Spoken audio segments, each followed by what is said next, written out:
get to be your bone dad for now. Awesome. And, Great. it is, the fateful day. Some of you are probably itching for it. It's probably at the morning gathering. All of you. We have Verdilith sleeping in the on the alcove, picked out, while the rest of you are sort of being called up, ruffled out of your nests by the imps, making noise and poking at you with their stingy tails if you're too lazy to get up otherwise. How is it difficult to get you out of bed generally? Probably very dangerous, although I guess imps are crafty and invisible and very quick. But yeah, Resistant to fire as well. I don't imagine Tilraxus being a morning person. No. More like a sort of a bleary eye and snapping at anything that gets close. Especially if it's an imp, because screw these guys. take my 5 fire damage, you infernal alarm clocks. Almost max damage. Jeez, okie dokie. See you later. And the imps like laugh at you. They are least bothered by the fire dragon. For now. So, as far as Verdilith is concerned, if the imps ever wanted to rouse her, if she ever needed to get up from her alcove, she's probably the most amenable to them because they deliver her food, and because that process is continued, she's like, alright, yeah, these are my little servants to give me food. I'm willing. Resurrect's never done me wrong, and I feel like Veristic is very alert, is always looking for an opportunity, and I these don't imps have think. thwarted like 51 escape attempts. Yeah, I mean, he was always looking for the opportunity to take, because if he misses it, then that's it for him. So yeah, I don't think he's that hard to get up. Been up all night digging a tunnel. You know, when you're thinking up all your plans, it's kind of hard to sleep. You know. Yeah, regardless though, all of you are eventually brought. Though Verdilith, the ever favorite of Besseric, gets to stay on the sort of pedestal. And doesn't have to come down. Besseric is not above having favors. Wow. He hasn't said that he loves her the most, but But yeah. probably all, in your heart of hearts, you all have that little insecurity that you're not the favorite child. Bone target Dad has loves been painted. Verdilith more. Right. Yeah. Verdilith has never at once demonstrated that she is like rubbing it in, but that look in her red glinting eyes with the rest of the black shows that she knows. Yeah. Whenever she has to regard the others. Besseric had to be as good of a parent as he could, so he hasn't said it. But yeah, open secret, perhaps. Or perhaps it's he would of course argue that it's a sign that if you behave and follow the rules, then things will be good for you in hell. You might as well get used to that. This morning, though, you're brought down as usual for the lessons. Recently, though, the last couple of years, he has stopped bothering with telling you to go to the lessons, simply letting you spend your time as you please. And if you turn out to be too lazy about it, sending the imps to bother you some. In the worst case, when they have been, maybe one of you have actually, or maybe you grouped together, the three of you, and, killed one once. That probably happened. In which case, a couple days went before that particular one, or at least another one, you can't really tell them apart, was back. It seems Besseric has the power to bring them back from hell should they be banished there. Besseric seems to be in a great mood today. His toothy, bony maw has a wide, devilish grin as you're brought in. When the last of you sort of arrive, Devil proudly announces, "This will be the last day you get to spend in this place. Tomorrow you will be out.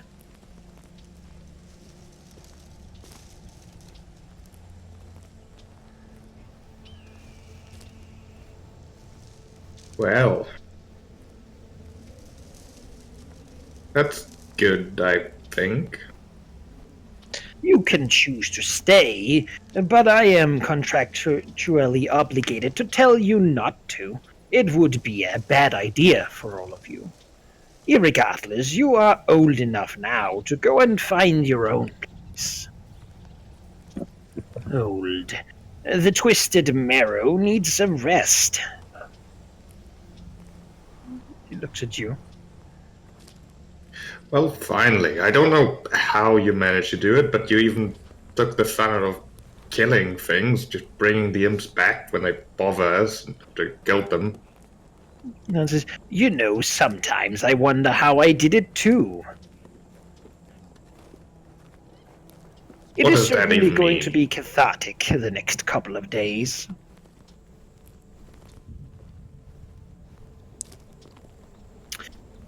Irregardless, it gives you the last bit of wisdom I'm obligated to give you before I send you out.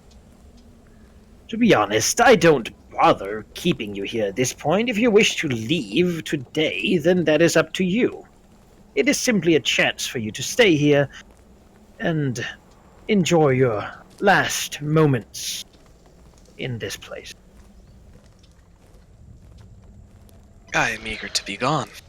It's been quite a while since I have thought about leaving, and finally the day has come. Besides, Yes. there's not too much to enjoy anyway, so it's all rubber already. Tyraxos nods in agreement. I, for one, would like to be gone. He looks over to Verdilith, perches up on the pillar. She's rubbing her chin thoughtfully. She does not chime in like you others. So, we'll move a little bit.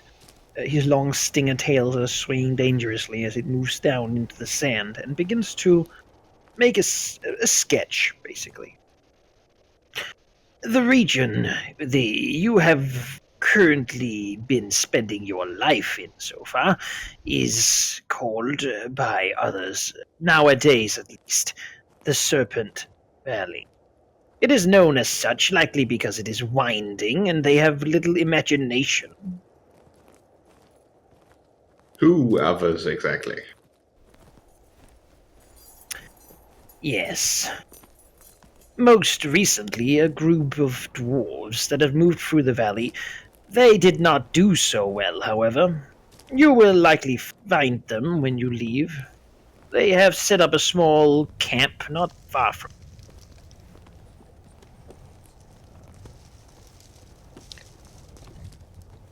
Beyond that, if you wish to know the history of this place, it seems that, well, that might be hard to come by.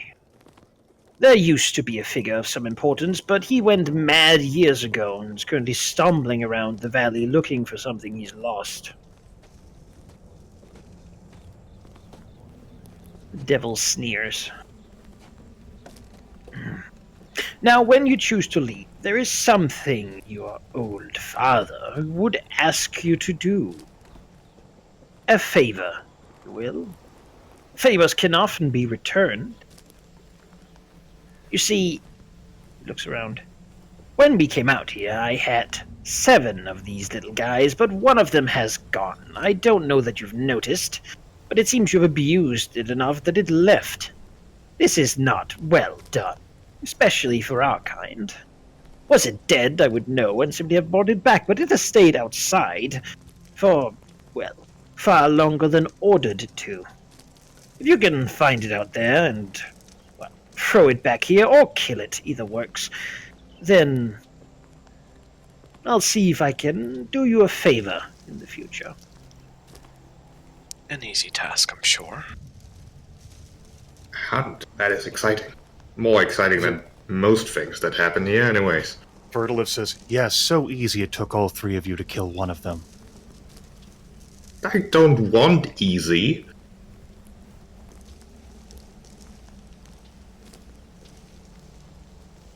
Tyraxus mumbles, I was young back then.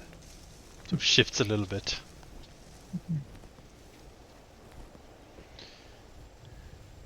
Young you are still, Raxos.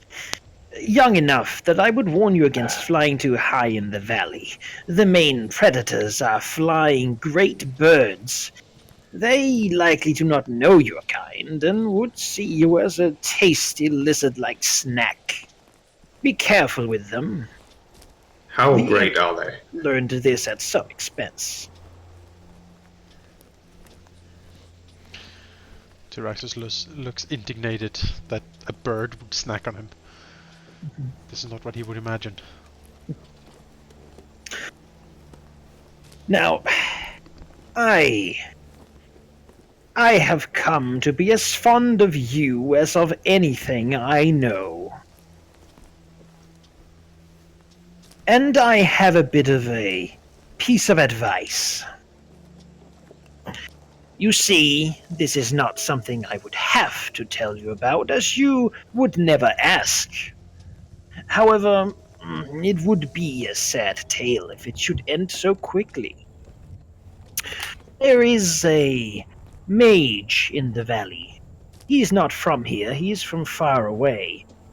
One of the Red Wizards of Thay. Perhaps I have mentioned them.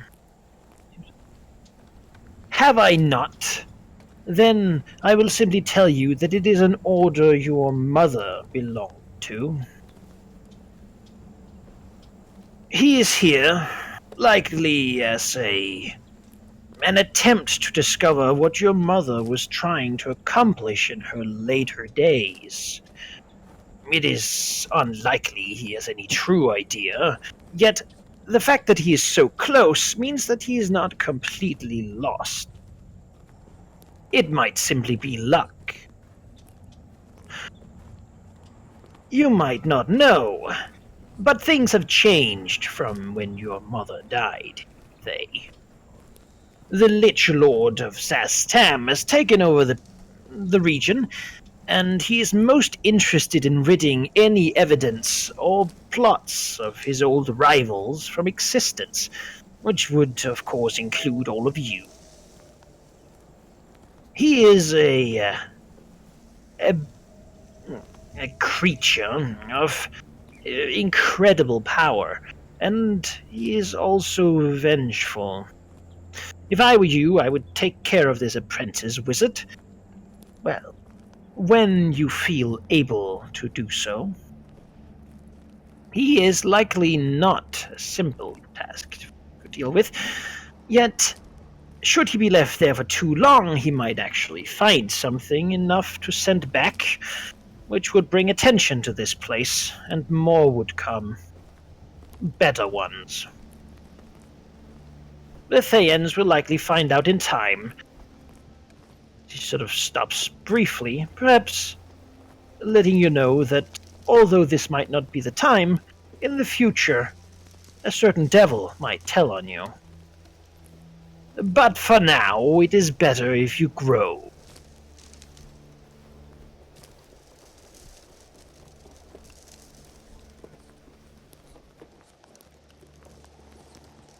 So that's it then. You're just gonna kick us out and we'll make our own lives. I am okay with that.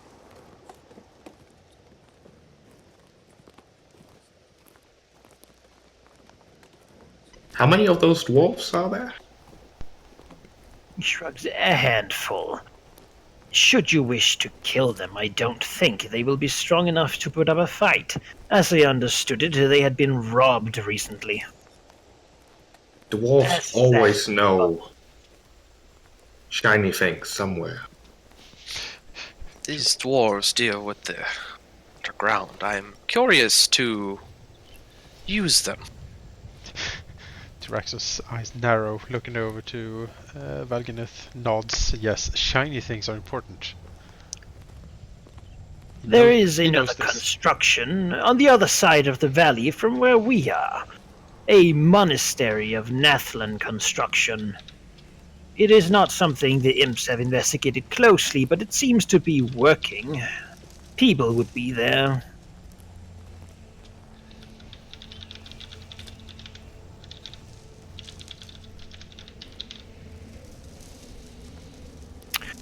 Beyond this, the valley holds the usual riffraff. Kobolds, as you know. Other creatures. Waves his hand dismissively. Nothing largely of note. If you have any questions, of course, I am obligated to answer to the best of my ability. Why haven't the imps investigated the monastery? It was in order to avoid drawing attention to this place. Imps are usually not acting alone, either as familiars for ambitious spellcasters or in conjunction with other devils. They are also fairly weak and could not defeat whoever might be there. At least it was not worth the gamble. Should rumors come, some entrepreneuring adventurer would begin to show up, and I would be forced to do more work than I feel like. What is the closest settlement to this place? And if there's multiple, which one is the richest? He sort of widens his grin a little bit. Settlements. There are few, though most are not particularly large. If you're thinking of something more civilized than, well, tribesmen, you would be looking at the entire opposite side of this mountain range. A group of dwarves have long been there, but recently their luck has been down. It turns out that the world has changed a bit since they began living. Beyond that, to the south, there is the nation of Nethlan. They are folk from far away. I cannot say I know much of them. It seems that is something he admits, sort of almost against his will.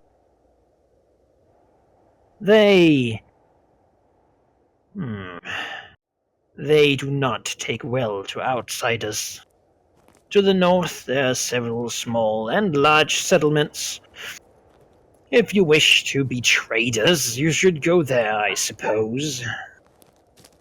Then again, you would be a nice prize, and I know that there is a group there that would like to catch you. They go by the name of the Cult of the Dragon. Ugh.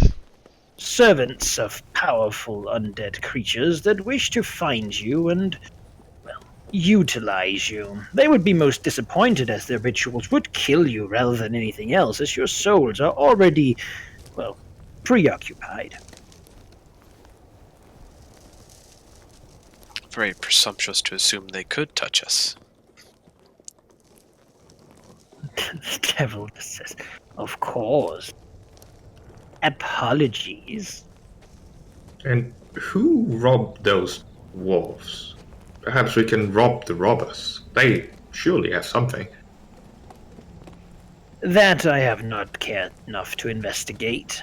Perhaps you will yourself.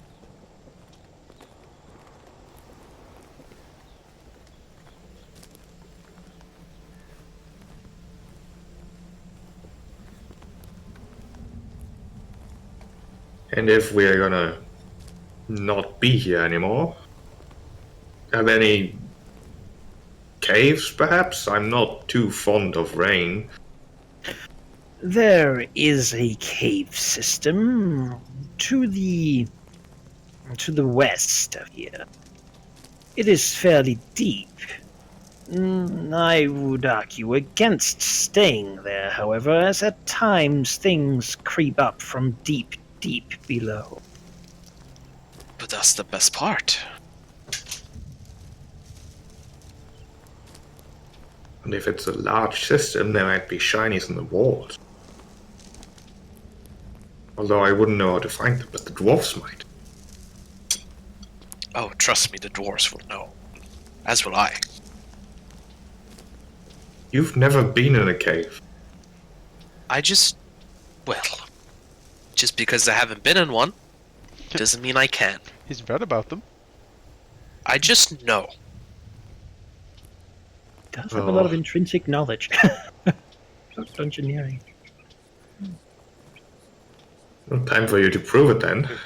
Verdilith speaks up from her perch. Bastarek, is there any other information about the geography that you impart to us for our departure?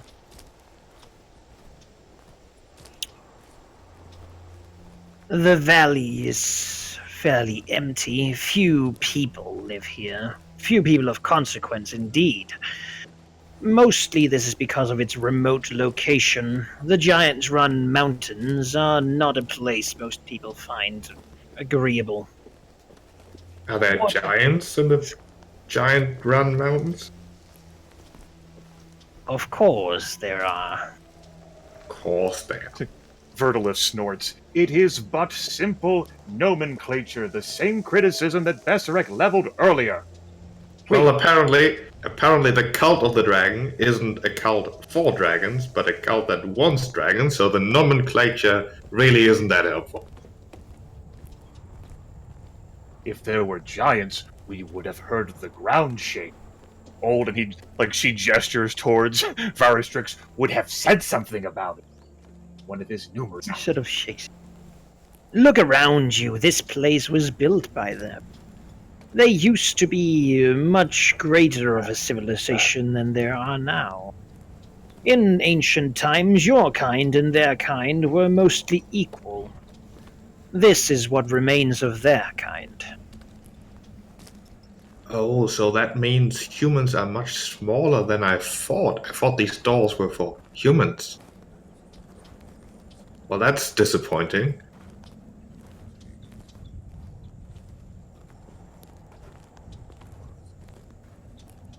Dwarves must be tiny then.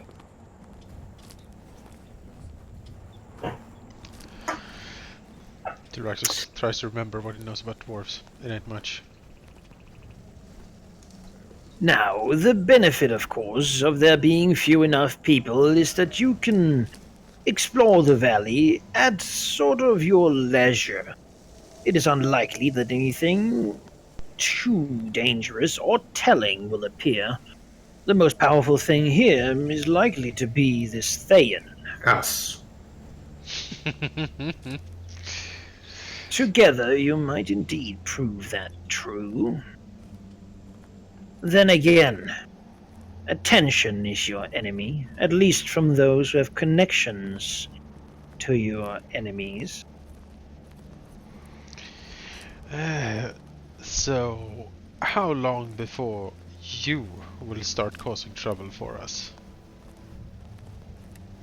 Well, slightly says, I am not obligated to. And then he sort of stops and says, I intend to wait until you have grown a bit, and then I will attempt to execute you before you become too big of an issue. Should you grow too large, you will be able to put up a fight that could be won. This is a suboptimal situation.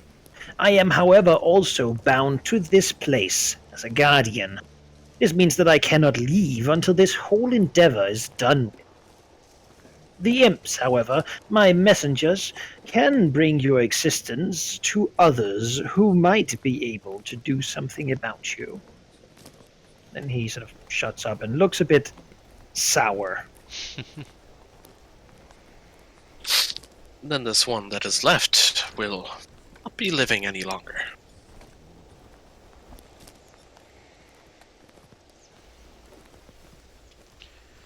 Oh.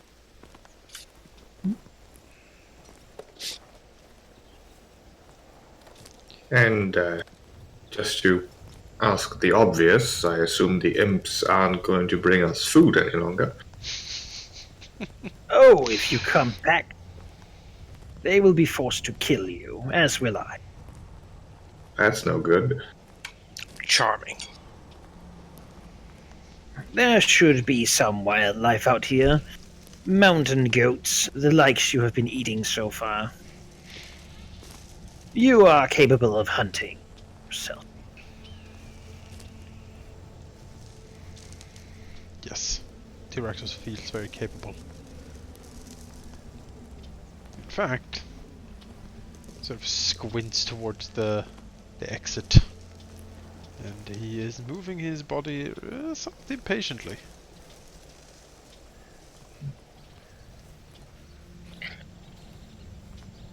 I mean, we could leave right now, but we might as well, use the opportunity to see if we can think of more questions. It's not like we're in a hurry. Ever. Verdilith tilts her head and says, "Yes, not in a hurry. Of course, that's exactly what I've seen from you over our entire time here." Even I wouldn't say that. It's different, though. I was eager to get out of here, but now that I can, I know that I can. As At soon any as point. you leave our little deal, my task will be done. I would not object to you leaving early. I'm mostly annoyed by things I'm not allowed to do, and now that I'm allowed to leave, I might as well stay for a little. T-Rexus Verdilith, pops out like a spark from his mouth. Verdilith begins to stand, the considerable bulk beneath her scales shifting. I've described it before, but it's worth noting her body's probably grown so fast that not even the scales fully cover the leathery skin beneath it. Probably the heaviest of of all of us, even of red and dragon. She says, "Since it will annoy Valagnith, we should leave now."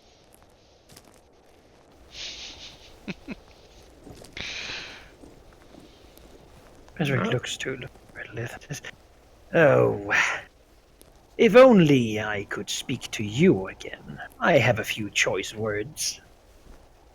Then again, you should not come back here. Definitely." Verdilith nods. She is fully taking Pastor X's words to heart, though there will be pain in her to leave not just this wonderful cushy nest with imp servants, but Pastor X's company that she has enjoyed for all of her life. It is true that she has truly taken this whole grow up thing to heart. She lies down her perch.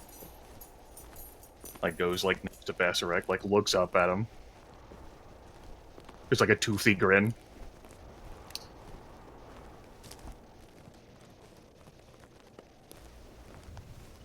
He reaches out a long clawed, bloody hand and pets her head. Almost like someone would a cat. She nuzzles up against it in that same petty cat move she's been doing in front of you all all of our entire lives. Right, now I'm sick of this place. Let's go. T-Rexus nods emphatically. Ezric gives a big sigh and says, "Now, I am obligated to, as a good father, offer you a hug before you leave." Verdilith accepts. I will accept your tribute. He will take Verdilith and squeeze her close to his bony, pale, spiky body, avoiding to stab her before putting her down. Verdilith nuzzles up against Basarek in that one final brief moment that they have. Veristix kind of slithers over Serpentine and just kind of a quick touch, and then back to his original position. Take Valagnith and just do the same. Fatherly, required to be deep-felt hug. Contractually obligated to. Oh yes. You have to wonder, how many moments there's been for Bastrag, why did Lord Asmodeus ask this task upon him? He has probably read that contract very carefully. Knows it by heart. Yeah, a lot of times, every night. Think of the reward. Yeah, Valagnith during the hug sort of doesn't really return it much, but mostly looks over to Verdilith with a look of, "See, he likes me too." There's a condescending look back at Valaknith, like, The one-uppery has already begun. He'll look to Tilraxos. Tyraxos Come here. Tyraxos sits there, proud. He does not really move. Verdilith like goes over to Tilraxos, like nudges like a little bit, like with her bulk, like, it'll be the last time, Tilraxos. Come on, come on.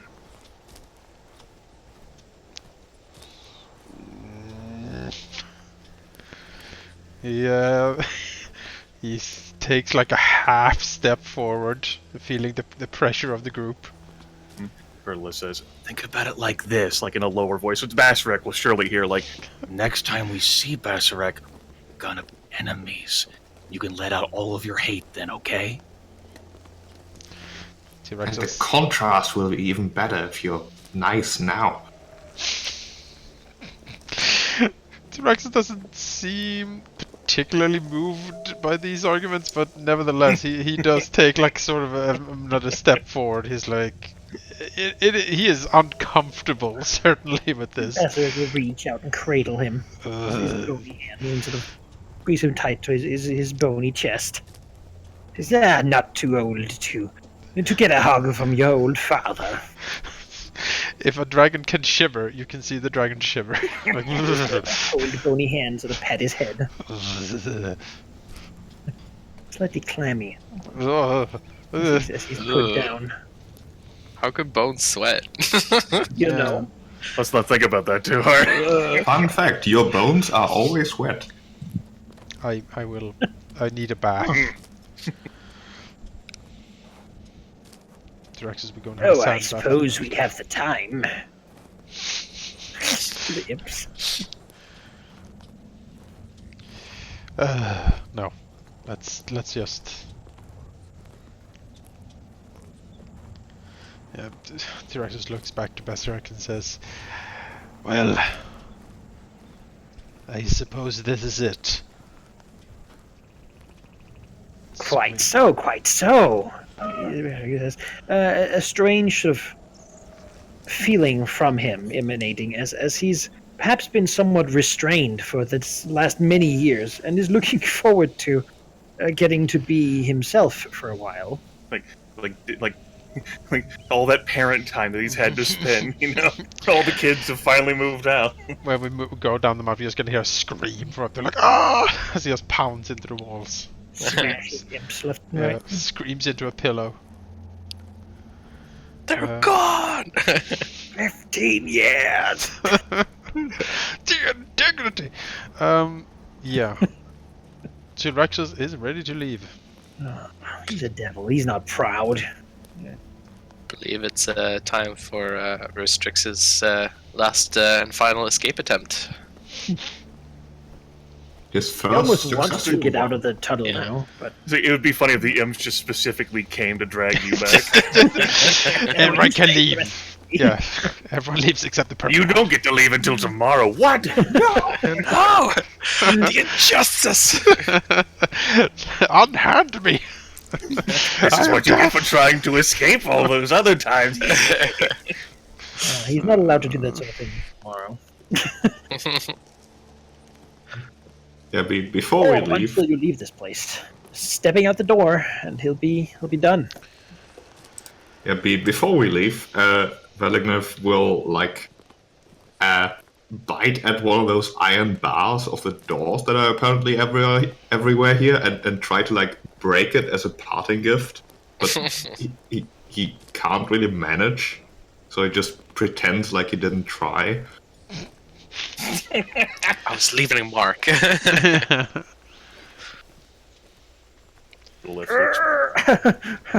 good laugh. Verdilith looks back, not in any great hurry. Especially no effort wasted, right? Looks back, nostrils flare, looking at her perch. Resolves to herself to find a better perch. Then leaves Basarek's view. Yeah. Tyraxos follows out. We walk into the sunset. What time is it? The sunrise. Turns out it was like a hell VR simulation. We fucking The holodeck powers down. And now we're in Shadowrun. Oh god. And now our next torture. Yeah. Oh boy. See, as Besric follows you out, to wave, you see the exit of the tomb. You've seen it. You've seen it before. Never this close. Some of you have been just outside, but Does he have? it's one of those. If you take one more step, you'll be further away from home than you've Right. ever been. Does Besrak have like one of those handkerchiefs, but it's like made of human flesh that he waves as we Very walk away? Bye bye. And them bloody. You know, I have to give Bastard credit. He's done a really Oh yeah. He's made damn sure that at no point has he ever violated the contract. No, He's done his job. To I be fair, like my duty, damn it. I do believe that a contract from Asmodeus is probably pretty detailed. Yeah, so like nobody- when Lord Asmodeus specifically requests you to do something, like, yep, I'll fucking do Yeah. everything. Yep. Good. When Lord Asmodeus was an archdevil, but he somehow knew that some stuff would happen and took the opportunities, and now he's a greater deity. So Good for foresight can be very useful. Yeah. In the grand scheme of things. So yes, you do not mess with Asmodeus, right? He's had a That good said- 15. That said, Basrak has certainly done well, and for a devil, I am very impressed. I mean, Tyrannos would never say it, of course, but Of course.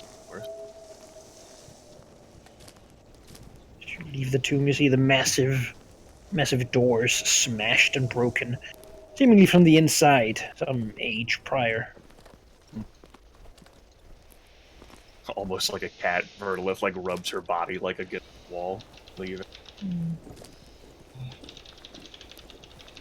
Missed opportunity. yep. And as you leave, Just looks at the doors, that's all that the ruined wrecks. This is certainly the furthest that she's been. a couple of you might have stood on these things and felt proud and tall at the great edifice of this tomb. Long marred by wind and weather, to the point where it's not really visible what it once was on the Resurrect, watching as you stand on the precipice. Tyrannos will take the step. Wait for the others to take the step too. Looks over at Veristrix. You go first. Sure. Well, his eyes searching and alert. He will step across. And she Threshold. runs back inside.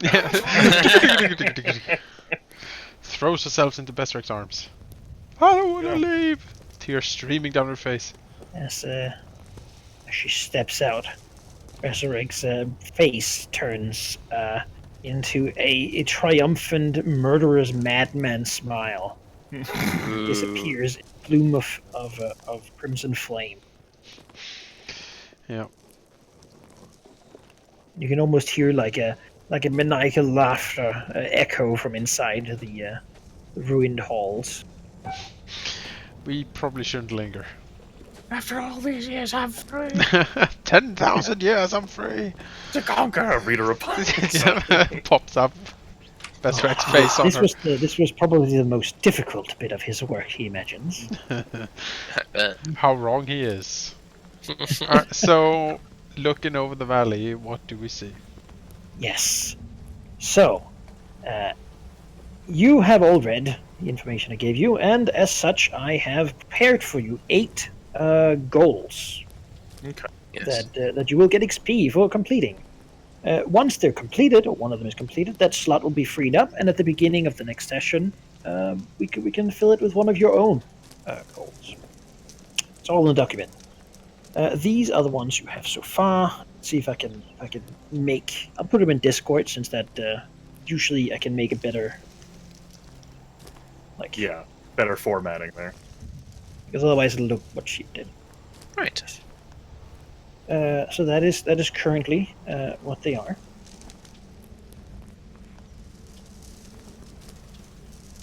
Psychic disturbance. Yes, because as you step outside, the two of you who have a psionic power source, feel something you haven't felt before. A faint humming sound, almost like if someone in 2 rooms over is scratching a fork against a blackboard. Ooh. It's an annoying and very piercing sound that, even though it's very weak, is still hard to ignore by the sheer fact that it is so persistent. Screeching. The two others don't realize anything, but you two, you can definitely feel that there's something in the valley doing this. Something like around here that seems to be emanating some sort of bad feeling. Restrix will frown and claw the ground before purposely turning his head towards Verdilith. Verdilith looks like that she's not bothered at all. Not paying any attention. Doesn't know what you're looking at her for. He snorts. He'll deal But with it's it like- himself then. Internally, like, her mind's like twitching. She like looks back, like wondering whether she'd go back inside. It's already horrible out here. This is a bad mistake. Rick didn't tell me this shit was coming. Yeah. Dad! Well, I'm moving back in. Yes. Beyond that, what do you see indeed? Opportunity. And this is probably more, it's not actually what you see, but I find using a map is much easier to illustrate things. Yes. Describing what you see, because what you see is basically down a slope between two. You're in a minor valley leading out into a greater valley. And yes, I will just show you a map of Serpent. How about that? Yes. I like That seems maps. Please don't. That's a lot of maps.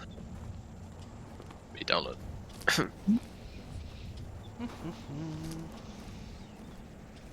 Loading process happened. Let's Just, have a chat. Jurassic Park theme is playing in my head. It's really for some reason. With the 3D printer. So, Yeah. I Tell me tell when you, this. my character is most interested in the goal that involves exploring the Serpent Valley. Just kidding. It's finding a place to safely rest and store loot. I agree, because what if we explore around and find mountains of treasures? Where do we put it? it's true. No, caves were mentioned and rest was mentioned, and the two of those are things that he likes a lot. Doesn't see anything wrong with doing that right now. So, I'll mark a few more things on here that your little talk, Besseric, would have revealed to you. For example, he told you that very close to here there is a dwarven camp. He also told you the Thayan excavation and of the Nathlin monastery. I think- really well- butchered the spelling of that. You know, it's a lot to write while listening. I am proud of what you did. I am interested in investigating this dwarf camp since it is very close to us. Yeah, dwarves are good news. Yeah, the morning is young still, long shadows from the mountains. Cold in the shadows, but in the sun it's fairly hot. The mountains seem very arid, as some like reddened dust blows down from them. Good. Though further down the valley, you can certainly see it is Wow. it's plentiful of trees and growth, as a lot of the lowland seems to be covered by slow-moving water.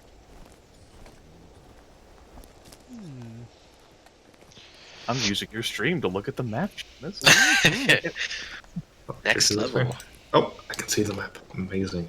Where are we? The broken tomb. We are here. We're there. Broken tomb. Yeah, we should definitely try to get out of like open air, like down in the valley, start hiding, Oh, yeah. sneaking around. Otherwise, one of these big birds might like snack on us, and that'd be bad. You mean valley into all of that Greenery? Yes, Verdilith, do you see all of that forest? See. Down How is am I- good.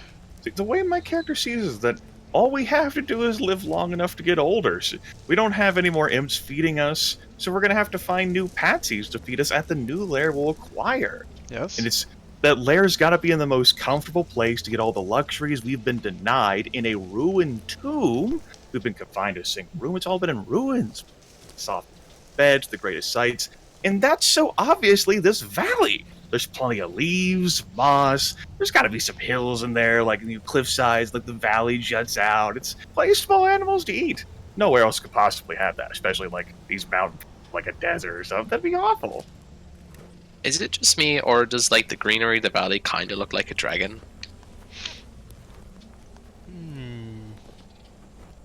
Like I see the head near the. Nah, that's just I see what just you seeing mean. thing, just seeing shape from the clouds. Man. You know, I see what you mean. I've got It, dragons it, it on. looks like a chihuahua doing a sick flip on a bike. You know, I can't see it, but I will agree with you. Well, Tilrax But I agree with many things that Verdilith here is suggesting, although I don't think you can eat leaves or moss, so I don't see the There's point plenty there. of small animals in there. What about large animals, though? I mean, there could be those too. I mean, sure, like you'll go and look on the cliff sides, there'll be mountain goats. we could eat the Small dwarves. and large. A variety. Like, think that we've only gotten what the imps have delivered us, but if we find our own things, we can then convince other patsies to get those things and feed them to us. The imps were probably really lazy and only brought us the easy stuff. Exactly, because they only worked as hard as they needed to. Which is really quite despicable. We find a place to safely rest and store loot, and then once we have that place, then we find wonderful followers to deliver us the riches and food that we so richly deserve. I don't think the dwarves would be very useful for that, though, because they know where rocks are, but not where food is. Gnomes would be preferable, but we have to make do with what we can find. And so, But dwarves have maps. They have knowledge.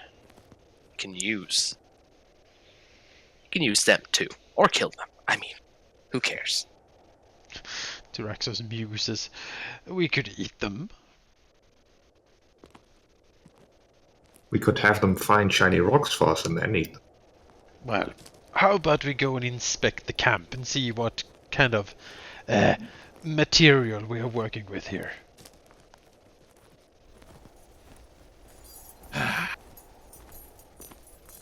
It is on the way down. shit, no effort wasted. Fuck. Alright, it is on the way down. Alright, I don't have an argument.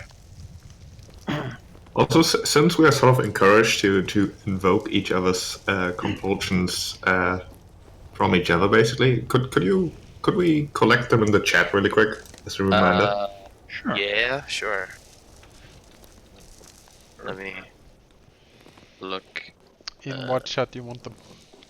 This I could one put we're them in using. every single chat forever and ever. All the chats ever. I don't know. Map tools works. Okay. How do you do that there fancy italics in thing? In, like, what, map tool? Yeah. Well, one way you could do it, treat it like HTML. Oh, right. So you can, yeah. I'm tired today. Don't listen to me. Okay. Another way, if you want to remember it, is just put it in your notes. Yeah. Your character, under your token. And then your buddies can just click it and see it. But I need that for my PowerPoint, so mighty. Oh, not your label. The notes on the character. Ah, Assuming you own each other's characters, you can just double click them. sure. Yep. Why wouldn't we own each other's... I mean, we own everything, including ourselves. So. Soon, at least. Master Wall I survey. So, to summarize, I think our plan is to head down into the valley, check out the dwarven camp on the way. Yep. Then, presumably, look for a safe place to stay. Maybe catch some food on the way. But Yeah, inspect the dwarves, see what we're working with. If they can't provide us with the food and shelter and pampering that we need, we'll deal with them. Yeah. And then find those things. I mean, we know how Basarek deal with people that saw us, like kobolds, whatever, that we met and talked with. Like Basarek resolved them, so He let you talk to them, and then he killed them, so they wouldn't go around telling anybody. exactly. So we don't need dwarves to tell anyone if they're not going to play along with us.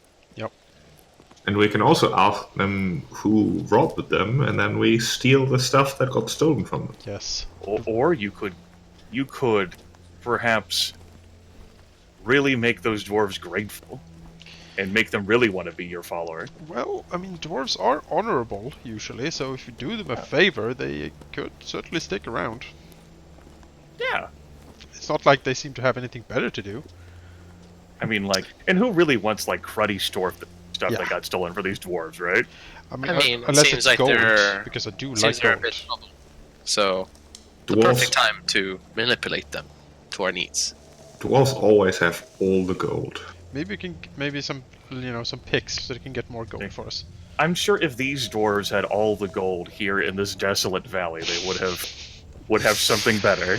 They obviously don't have all the gold anymore because they got robbed. It is curious what they're doing here, and I'm curious to find out. So let's go and let's go and take a look. Yeah. Moving down. Doesn't take long. It's downhill.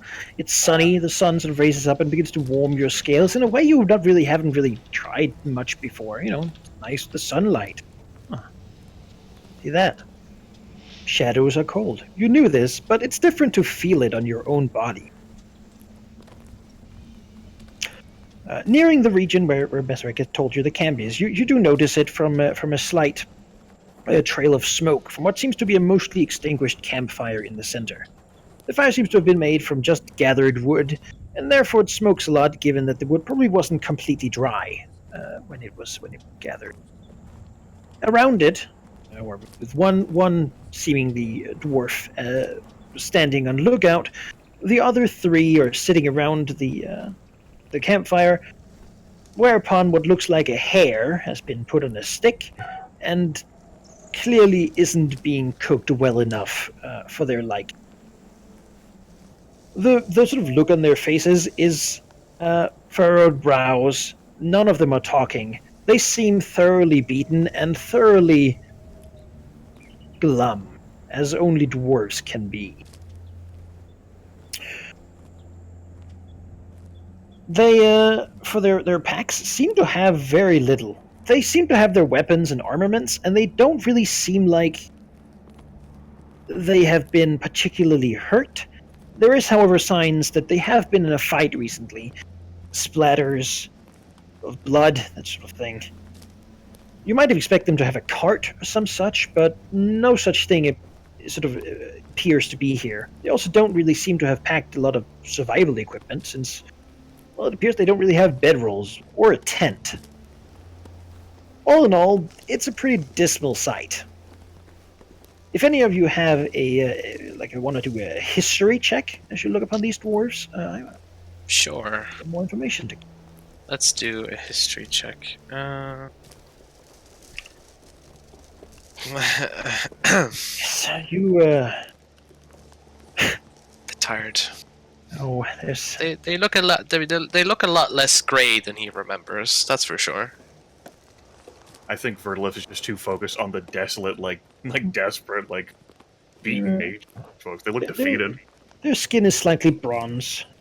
They just sort of sit around. You don't know anything about, but you don't see anything that would identify these dwarves as anything.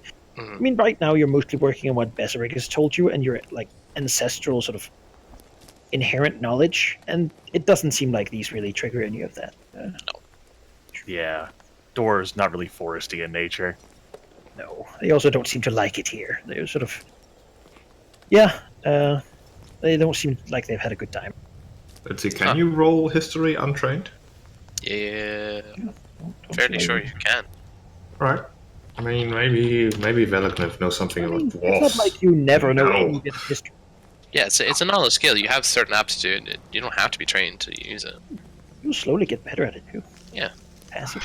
I mean, maybe see if Tilraxos knows anything about dwarves. Very interesting if you did. I mean, you know, he looks at them and maybe something he remembers. Let's see what I have. Vision.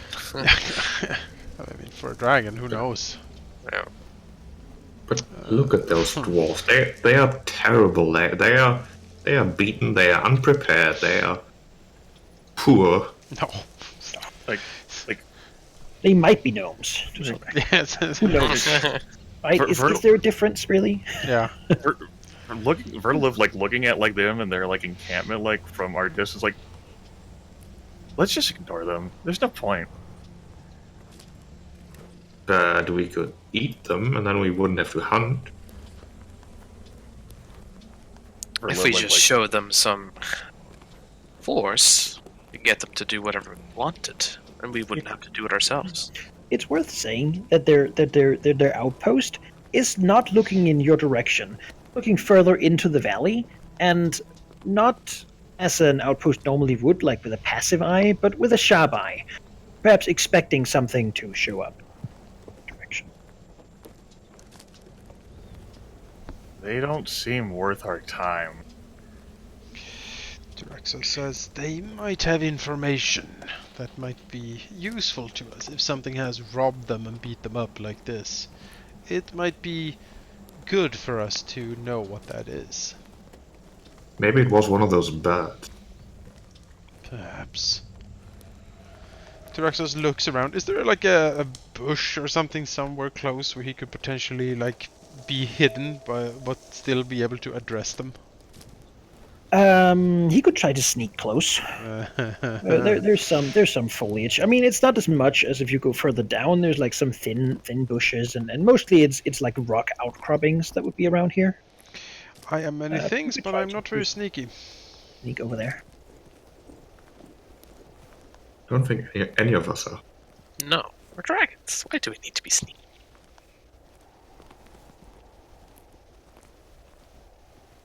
You could avoid the camp if you just like go around. Verdilith is exerting her interest in just avoiding camp. Like they don't appear to be worth anything. Ah, but they could have tools. Something I could use to find my way. Yes, all the dwarven tools I'm sure you'll be able to use. You would trust their manufacture over your own. Also, they seem thoroughly lost. Well, I would have to make do till I could procure my own. Tilraxos looks at them, thinks to himself, and says, "These creatures are clearly weak and lost, and they are looking for someone to lead them. Someone like me, for example. Yes, I think I should engage them." Yes, I'm sure upon sight of you, they would just cower and scream. Yes. Tilraxos nods. Yes, of Posing course. figure you are. Yes, yes. Verdilith Perhaps you like should. looks over and like sighs and says, "I'll come with you if any of them were desperate enough to try anything stupid upon seeing. With the two of us, nah. Guess." Verdilith certainly is a massive sight. Well, Tilraxos will stalk closer. As like she follows after Tilraxos, she like looks back and like snipes back at Valagnif. "I'll always remember the time that you were a coward to leave Besserek's side." What? Obviously, I'm coming. Restrix is coming. He likes to keep his distance, but he's coming. She wasn't saying anything about you coming. She was saying, really saying how like Valagnif was a coward and didn't want to leave Besserek. I wasn't a coward. I was just. Shut up.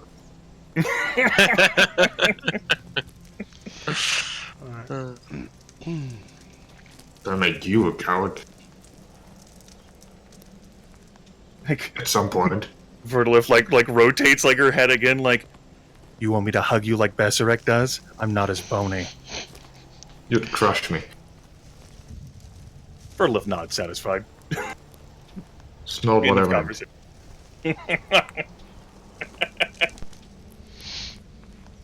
Sure. So you all approach. Yes. Yeah.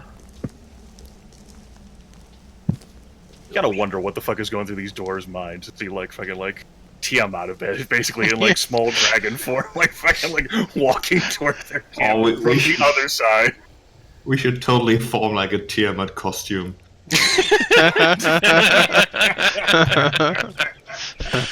Oh god. I mean, I work with illusions. Maybe I could pull something out. Don't mind the fact that we are only 4 heads and one of them is purple for some reason. We'll have It's like kobolds someone- hold up the other yeah. heads. Yeah, I could almost look black if I wanted to, right? Shush. Wow.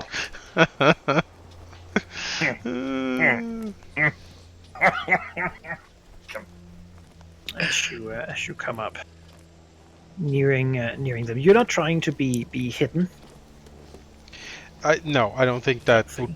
I think with the 4 of us like striding so confidently, like Also, Tilraxus doesn't hide. Like, look at him. He's glorious. There's no need for him to hide.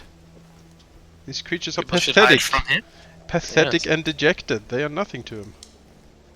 So basically, you see this dwarf like looking down into the valley below, out scout. As the others sit there, one of them poking at the sort of half cooked hare. Until one of them sort of looks up, one that happens to sit sort of facing you, and then like does like a double take, and then stands up very quickly, and like doesn't say anything, but not knowing what she should say. The other 2 sort of scramble up, confused as well, while the 4th one sort of turns and looks, and then they seem thoroughly startled as you approach. Well, Tyraxos will take a step forward. He will spread his wings majestically. They sort of, perhaps instinctively, though not really in their favor, sort of gather up a bit. And he will let out a mighty roar to tell these pathetic creatures that this is Tyraxos coming up, and cower in fear before him. After that, he will begin speaking. The first words probably in Draconic before he catches himself, realizing that these pathetic creatures of course does not speak the glorious language of the dragons, and then he will search the back of his mind until he finds the words in common, and something he has probably not spoken that much, I'm guessing. And then he will say,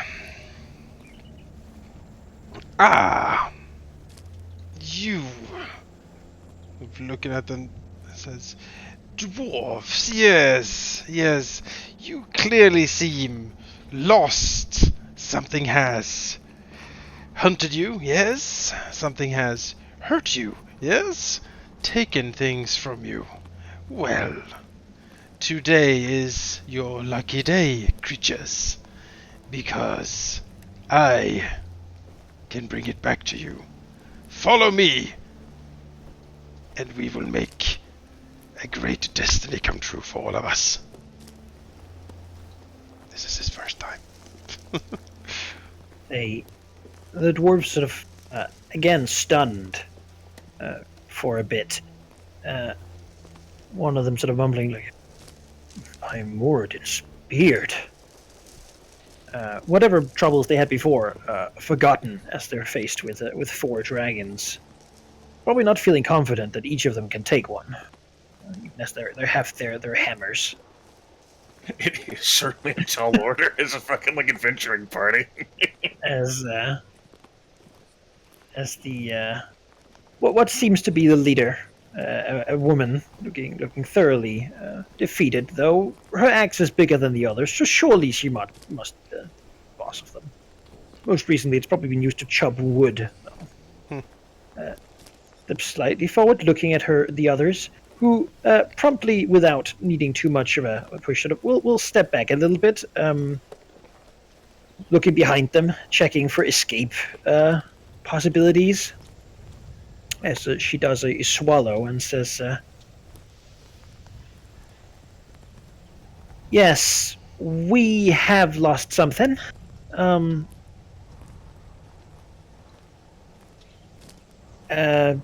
looking at you, perhaps trying to find out how to communicate probably with dragons. It's not a situation she's been in before, from the awkwardness of her movements.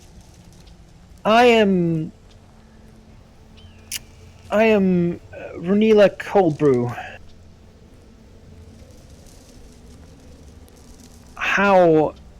What might I do for creatures such as you? Tyraxos nods. This is exactly the greeting he thought. It's going as planned, and he will say, "I am the mighty Tyraxos. These are my siblings." He sort of frowns slightly back to the rest of them. He says, "It is lucky for you, dwarves, that we have stumbled upon you here on this mountain trail. Tell me, what have you lost?" A slight hint of, like greed in his eyes. I love the imagery of like us three fucking stooges speaking a draconic bank here. While Yeah. Are they talking about how they're going to eat us? One of the caravan, this guy over here, he sort of takes the spit with the rabbit and sort of slowly moves forward and like puts it down before moving back. Vernila, not sure, just looks to him slightly, but doesn't move. She's clearly pretty freaked out by the situation. Says, "Yes, we were a caravan coming from Nathlan. We were bringing cats to Thunderhome." Tyraxos frowns. Cats? Yes, there are. Given the Landsmouth's opening, the critters that would normally be unproblematic have become, as I'm sure you know, a far greater problem. It was thought that the blessed cats of Nathland could aid us in keeping them from our stores. We were foolish and did not consider that anyone would want to rob an armed caravan carrying boxes of cats. But Beyond that, we were to expect... we had fellows who were here to prospect for a passage through the mountains instead of going around them. Yet it seems that instead of finding them, as we expected, with supplies and safety, they have... She sort of seems a little lost for it. Joined some sort of cult. Tyraxos looks at her. I see. He seems uncomfortable before the reptilian eyes. At the mention of the word cult, like Verdilith, who was like just letting like Tilraxis like wing this was never gonna interfere at all, like her like bulk like shifts, and then like her green head appears between like Malignant and like Tilraxis's.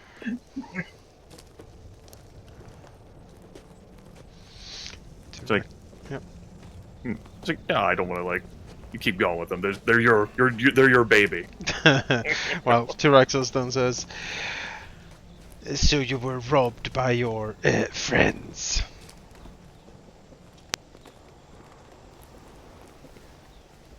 I do not presume to correct you. However, we were robbed by a gang of orcs a bit further down the valley. Cheers to the... We know of them, but did not think they would desire our prize, nor that they would be willing to pay so many lives to get it. We were to seek refuge with our fellows, but found out the hard way that they were not amenable to that, without some concessions on us that we were not willing to give. The rest of our people did, and so here we are. The last of us that still have our honor. Just not sure what dragons think of honor. It's you know, a concept Tyraxus hasn't necessarily thought of too much. It seems, it seems, you know, quaint. He understands pride, certainly, but honor, not so sure. He says, "I see cats." He mulls it over and he said, "Like, what does he know of these cats? Has he ever heard of these cats?" What are He cats? he's a dragon. He has he has the concepts that his parents would know, so he probably knows the concept of a cat. Yeah. But you could roll me like a nature check if you want to know more, or history for that matter. I could try. Nature check. A good joke. To know about. Oh, it's a good history. All right, wow. that's history, yeah. Yep. All right. Sure, tell me before you roll. Generally. Yep. history. All right. Well, you know, Nathlan. Okay, that's a place. Cats is an animal, clearly connected. Blessed cats of Nathlan. Somehow this Tyraxus remembers, perhaps Basarek saying that during the spell plague there were a lot of people who the great caravans of the north were shut down, and a lot of the Shao people, a people from far east, were forced to settle these regions as they could not return home. They apparently have a propensity for worshipping cats. And, well, it's only reasonable to assume that they would be very good at breeding them, or enhancing them, or making them really good at doing what cats do, which is usually hunting vermin, and keeping grain stores from being eaten by rats. Okay. So these are like pest control dwarves, like they were. Well, it seems that they were delivering them to a place called Thunderhome. At least that's what she said.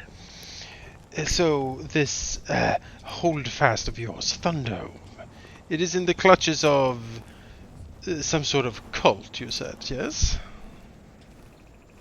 No, Thunderhome is on the other side of the mountains. Just to. Need to look at the map. No, there's We no map. were. It's not on here. No. It's further away. Oh, it's outside the valley. Yeah. We were traveling there to deliver cats, and have come a long way. Yet it is taken from us, and there seems to be no one who has found a way through the mountains. We were considering whether to turn around or perhaps attempt to find work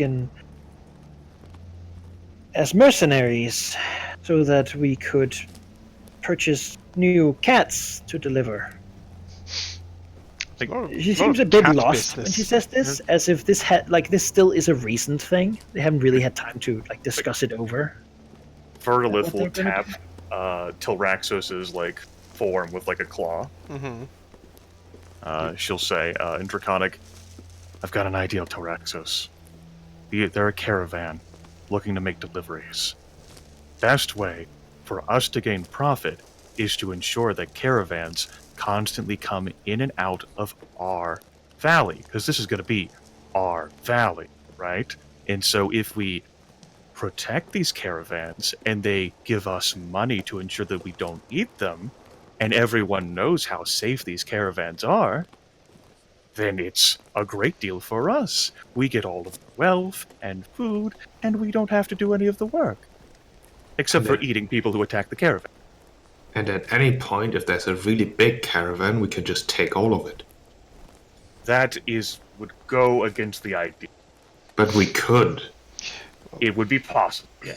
Tyraxos What do you think, Tyraxos? nods slowly and says, yes, lots of caravans means lots of tribute. Big caravans, big tribute. He nods to himself. Yes, it is. But I do like not bobs want her to be head. paid in cats. I assume that everything you say here is in Draconic. Draconic, and yes. Yep. the Yes. Runila is forced to stand here watching you sort of Yep. speak in this snapping Draconic sort of ancient language, Mhm. giving you like a slight smile, like "Don't eat me."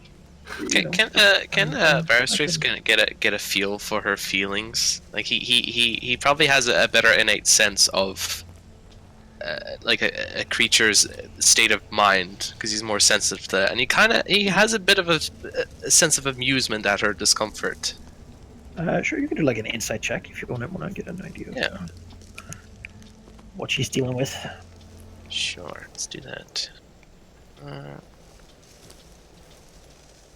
right. All right. He gets an idea of studying her that she seems to be a woman who takes things generally at face value, quick to adjust to circumstance, which is probably the reason that this conversation is going as well as it's going. She also seems thoroughly focused on this right now, as you are probably the biggest problem. Like, she has been robbed of her cargo. She's lost most of her caravan. She has lost the most of her allies.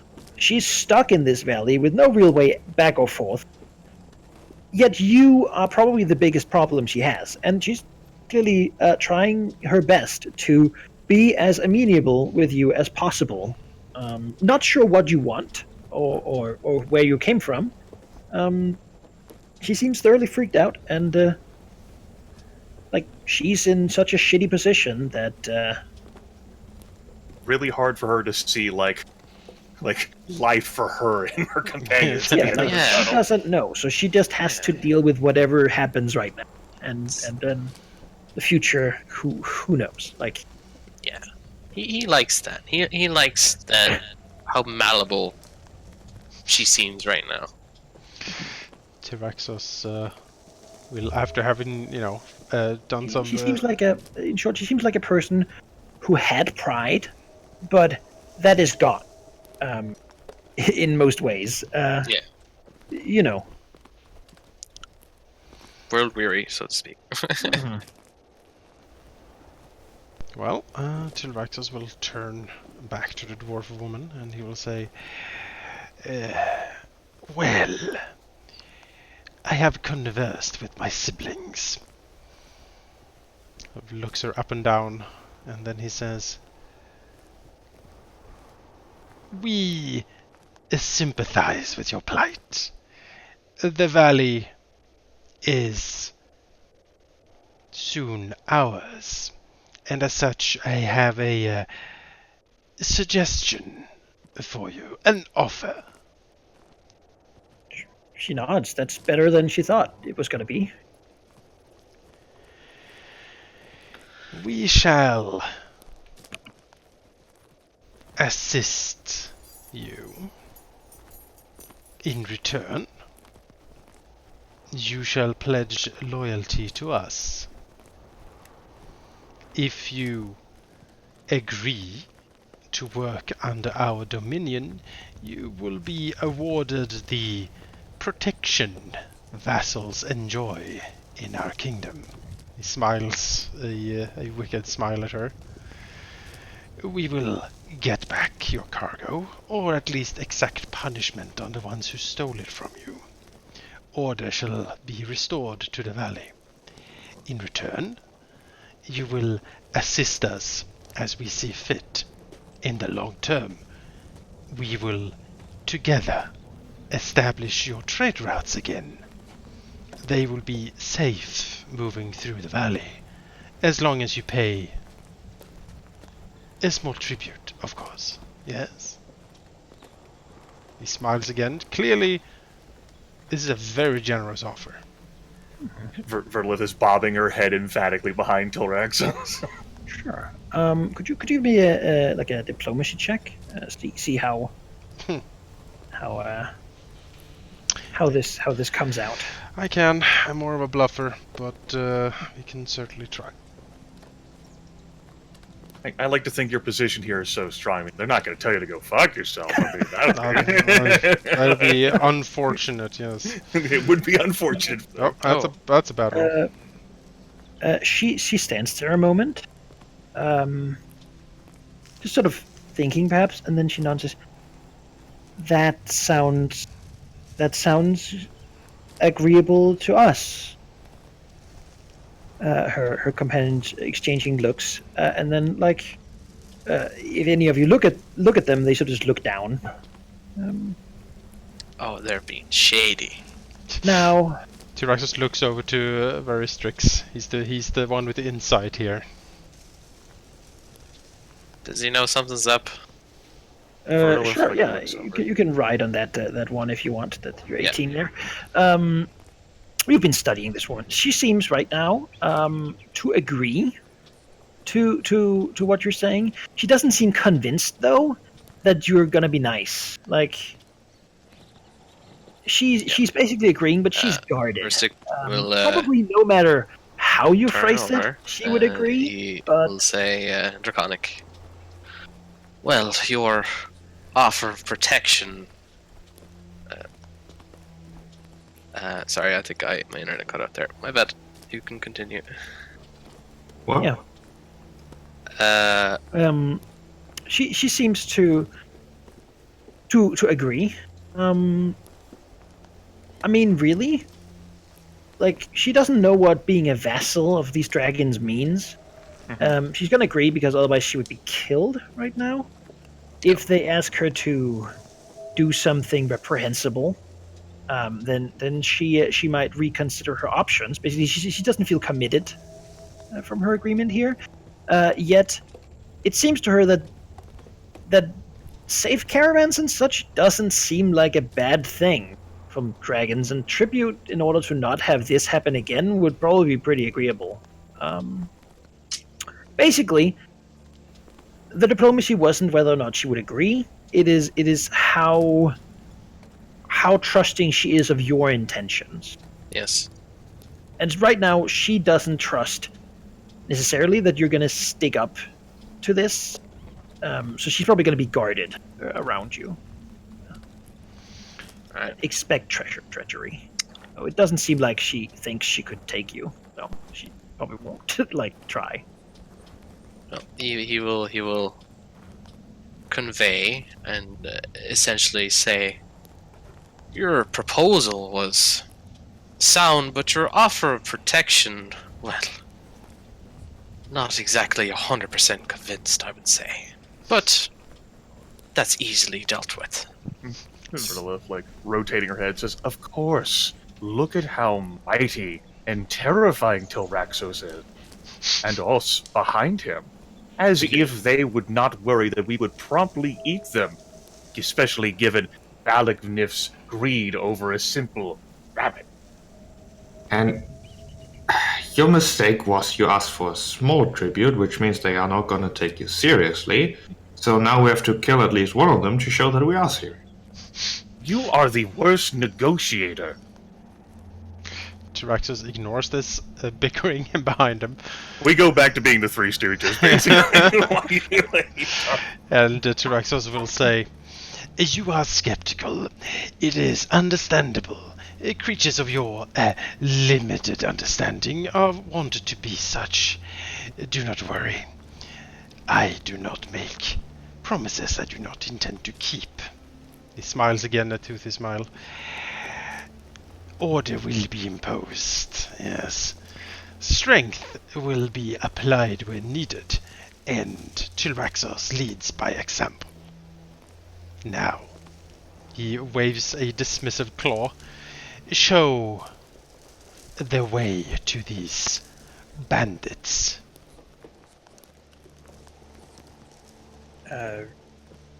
Yeah, she says, we have traveled far.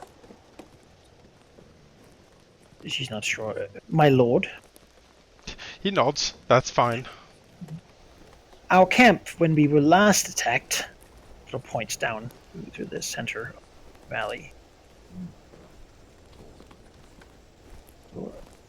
Mark, for you.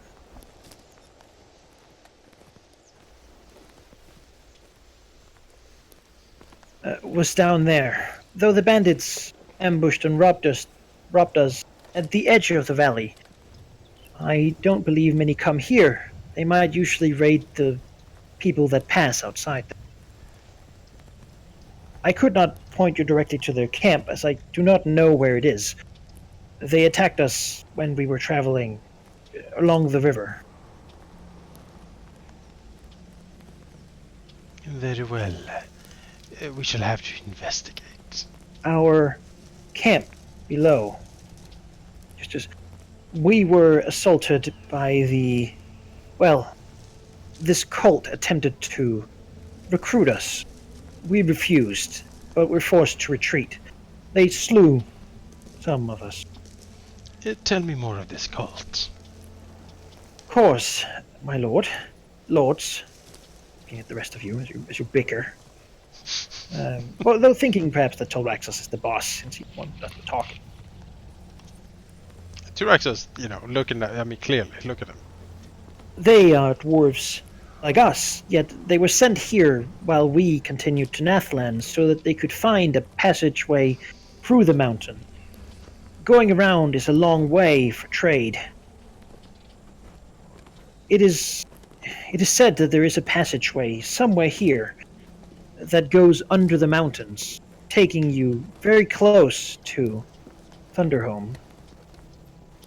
Now, however, they seem to have been touched by fire, and she sort of just nods, as if that's explanation enough. If any of you want to do an Arcana check, you might be able to get the implied information. Let's do an Arcana check. I like Arcana. I mean, I'll do an untrained. I will not That's a do a nat check. 20. I feel like I am the proper babysitter Malignant. A critical and a crit fail. Well, Elgith might hear fire and go, "Oh, that's great! I love fire." He thinks of it as he's setting like the hair on fire. Herstrix has perhaps once he had a headache or some such, and spoke to Bone Dad about it. Yes. It might have been informed that right now outside things are, they are going through a rough patch. So to speak. When someone says someone has been touched by fire, these days at least, it means the blue fire of the spell plague that burned across the whole of the realms, burning away magic. When it touches someone, it usually mutates, warps, and twists them. But sometimes it also gives strange powers. At first, it seemed terrible, still does, because anyone who was touched by this power would feel an increasing amount of pain every day until they simply went mad from it and burnt themselves alive. To just not feel that anymore. Some, however, discovered that, and this is where what Bone Dad thought was really funny, perhaps, that you can avoid feeling the pain as long as you inflict it upon other people who don't yet have what's called a spell scar, which is sort of the mark of the fire.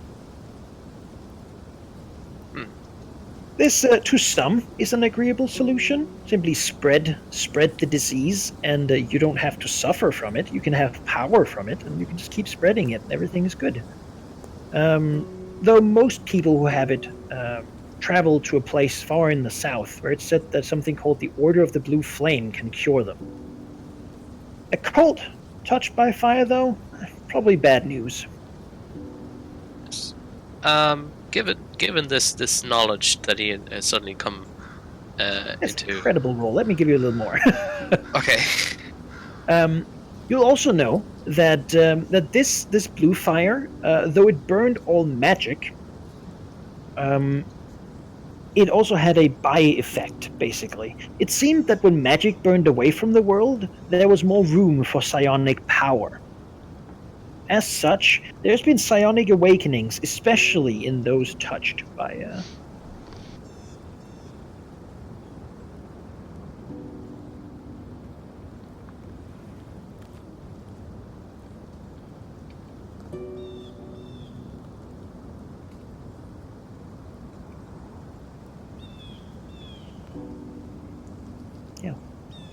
Right. And he could easily correlate that then with the disturbances he's felt since he's left? Is it similar to similar? Is it?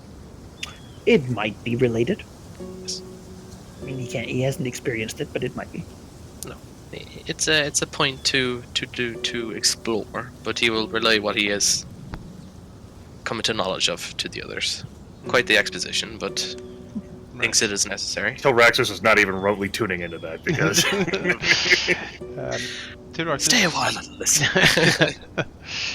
Tilraxis will continue, and he will say, well, did you mark them on the map, by the way, like roughly where they're hanging out? The cultists, she Yes. marked where they were attacked by them, and she will note that they came from the north. So somewhere from the north. Okay, so they were. Let's see. Where's the river here?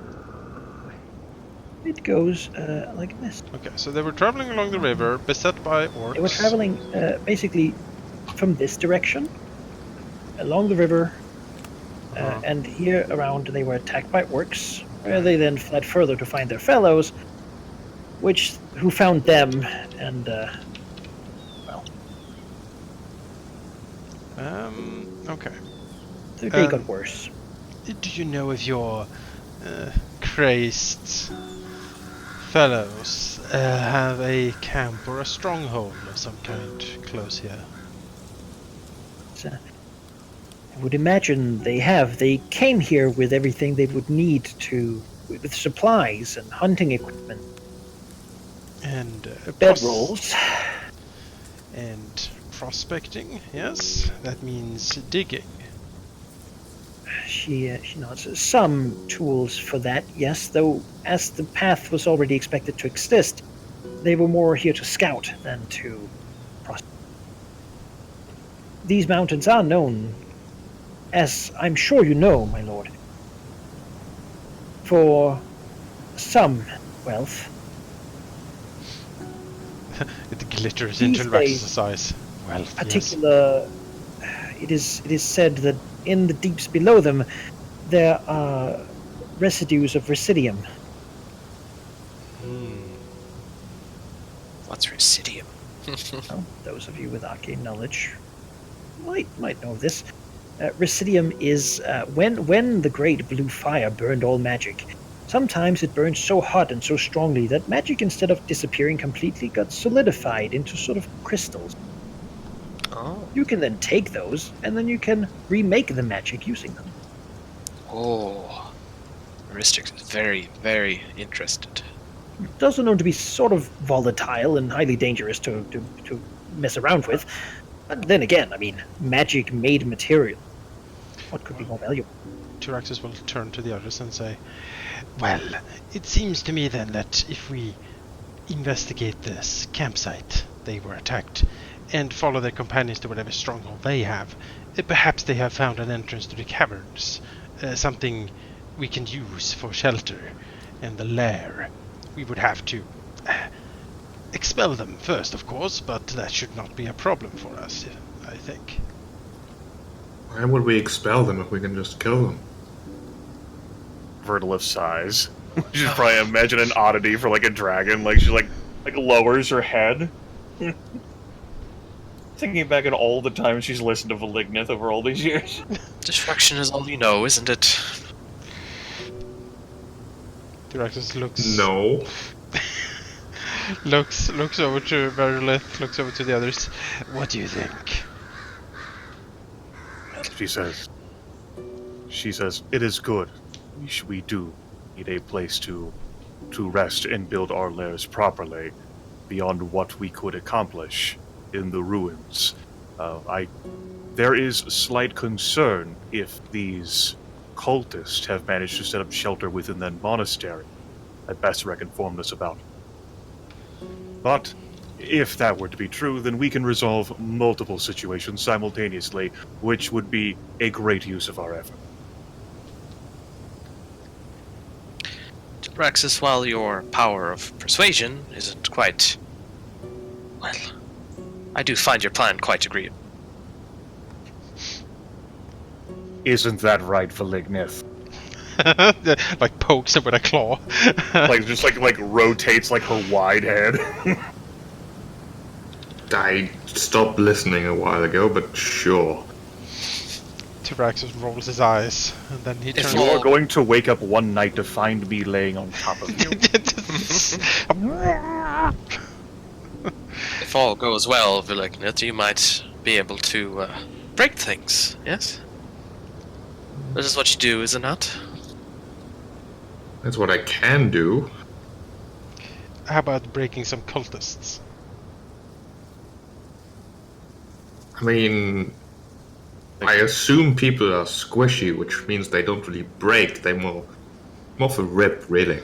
Yes. But you need to find out, right? Yes. Ripping of flesh, tendons, blood. Tyraxus licks his maw thinking about this. Okay. Verdilith says, I had been concerned that these cultists may have been from the cult of the dragon Bessereg warned us about, but it does not seem like that is the case.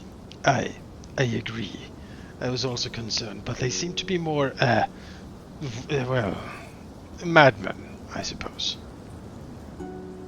Verdilith Bob nod head says, I don't know about these orcs, though. They sound very far away. Perhaps we clear out these cultists first, secure shelter for ourselves, and then maybe. Yes, that seems an agreeable plan to me. Waves a claw towards the dwarves. These creatures are in I stepped away. Yeah. Yeah, okay. I thought you were about to have a conversation. No. Sorry. Just wave towards them and say, these creatures are clearly under our sway now. They will follow along and serve us. And They'll if they follow don't, along until they can run away, because they're not scared of us. They don't have very big legs. Oh, they won't run. I'll make sure. Yeah, Tyraxus looks at them and says, if they run, licks his maw again, then we will have dwarf meat for a while. But we could have it now. Malignif, you are terrible at long-reaching plans. No, I mean just one of them. They don't need all of themselves. That would is just not be a how lot of caravans effort. work, I don't think. Look, they have already lost many. So the few that are left need to somehow take their caravan the rest of the way. By reducing their numbers even further, the whole plan is in flames. You say that like that's a bet. Tyraxus like, don't say flames. Triggers him. I don't know how Bessereg dealt with you over all these years. Well, as it turns out, dissecting a plan and pointing out things you could do differently means you understand it better.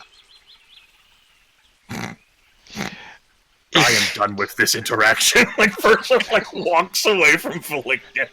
It seems that we are in agreement. Tyraxus will sort of summarize it. Look over to the dwarf. Glance to Veristrix. Yes. Yes. Nods. Looks at Runella and says, well then. As you are now in our employ, I command you to take us to the camp where you were ambushed. We shall investigate, track your maddened former companions, and see what we can recover of your lost wares and dignity. So, a foreign word to him, for sure. Yeah. She nods. Says, certainly, my lord. Without your aid, we could never hope to best their spellfire magic. It is quite something. She looks around the meager campsite, just there's nothing here for them to bring. She'll turn, feeling uncomfortable, clearly uncomfortable, turning her back to you, and beginning to lead. How Telraxus must delight in that, Oh yeah. yes, yeah. You see that shoulder slightly tensed, Yes. As they walk away, as a power that the Restrix has, he can send thoughts to any creature. So he will just send "We are always watching," just to her as she walks away telepathically. She can respond if she likes, but it does not make her less tense. It fails to comfort her. that wasn't the intention. So good. I like to think also there's like a faint sound of something uncoiling, in the back of her mind when she hears it. Yeah. Yeah, scales just rasping over dead leaves or something. All right, we will let them lead us to the camp, I believe. Yeah. Do those like dwarven guards have like tools or something, weapons? Yes, they have weapons. They seem to have kept those in their current state. The dwarven guards have warhammers. Warhammer. As we're moving, then Velagniv would like to sort of trot closer and closer to the guards, sort of looking at them with a look of don't mind me, basically. He sort of slowly, as you close in, slowly moves, like keep the distance. Yeah. Like just try not to make it obvious, but it's obvious that he's just like.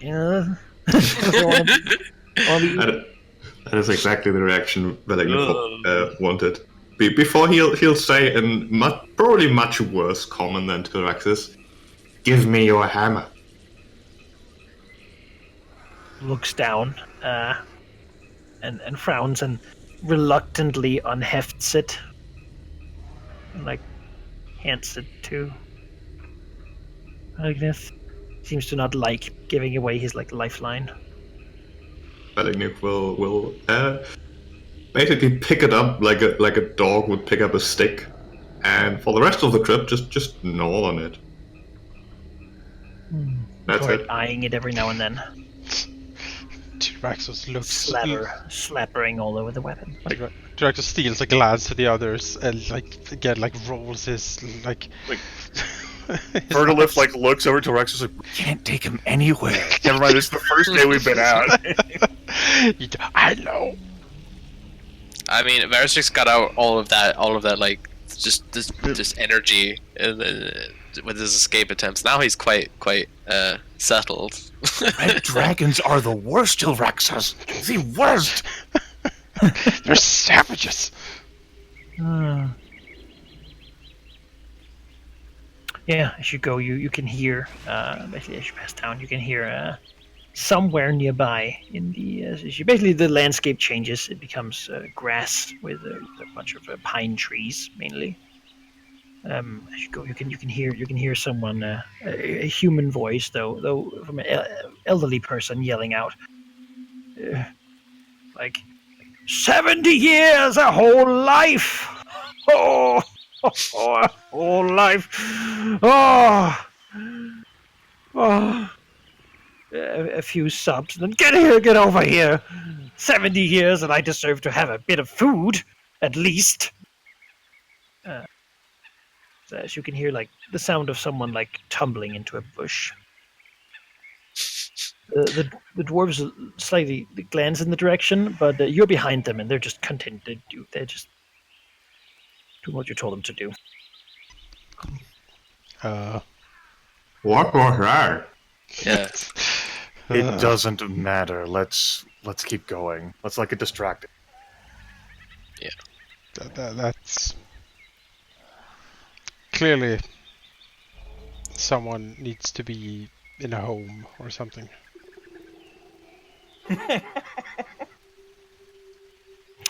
Yeah. You can follow the dwarves to the campsite. Basically, from a distance, they will go to it from a distance and gesture at it while they begin to look around, clearly wary that there might still be some of their foes around. As well, last time they were here, it didn't go so well.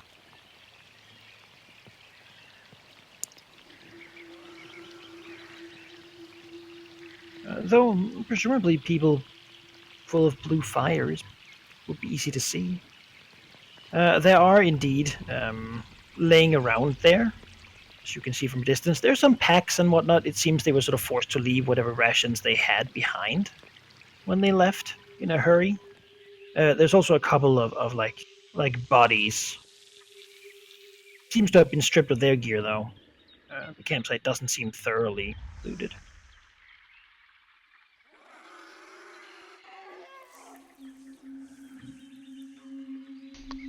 Alright, well, I suppose we start looking around the campsite.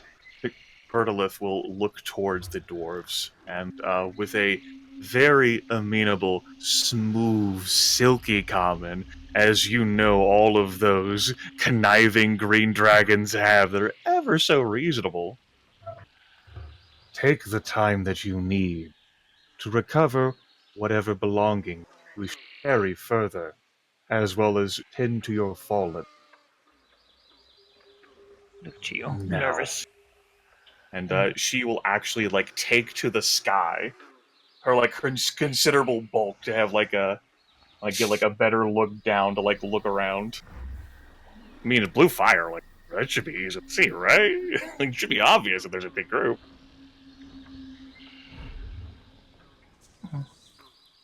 That's her reason.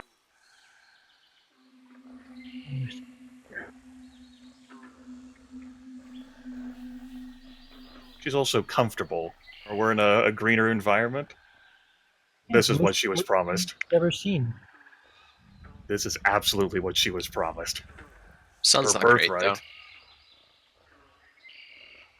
though. As they sort of thinks begin that to sucks. look around and dig around in it, they seem again reluctant. As they look, you can sort of see the area has almost like the grass has withered and twisted. A nearby tree has like twisted itself into like a spiral shape, and everywhere you can see these marks of you know that sort of multicolored look you have when you have oil on water. Yes. Yep.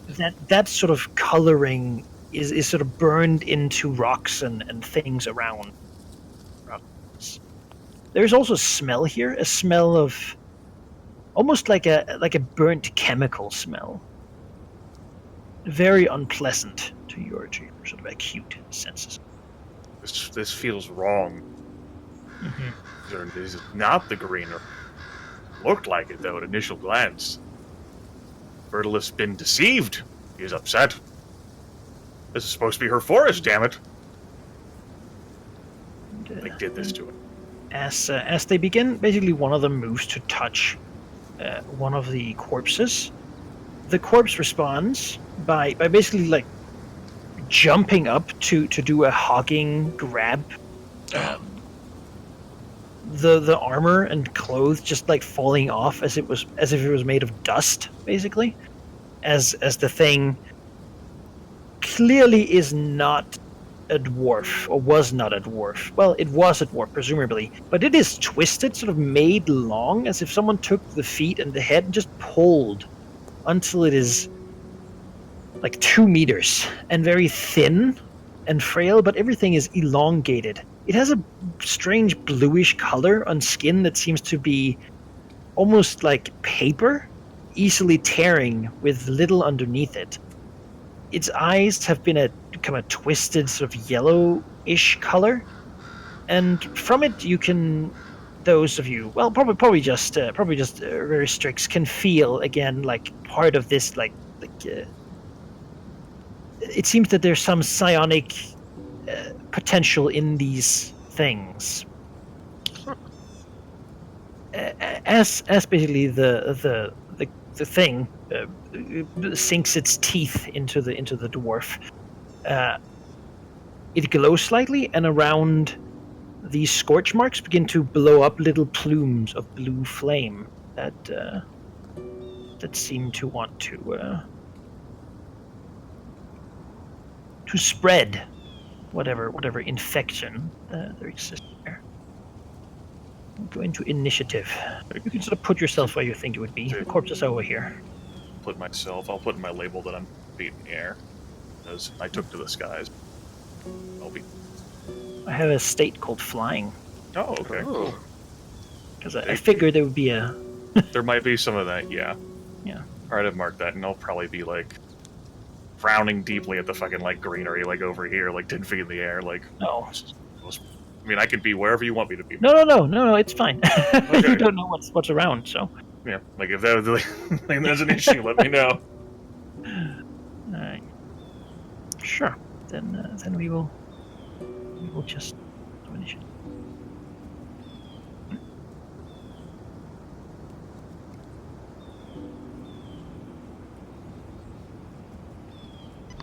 Are we rolling, or are you rolling first? I'm gonna click the initiative macro, but I don't know if you all have one on your tokens. No, I don't have one. I'll go ahead and...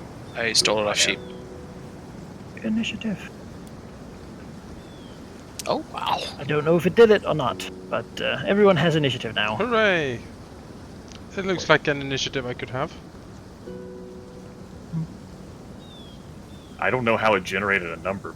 It gave me a 15. I replaced it with a 9. It rolls a d20 plus whatever it's set to, I suppose.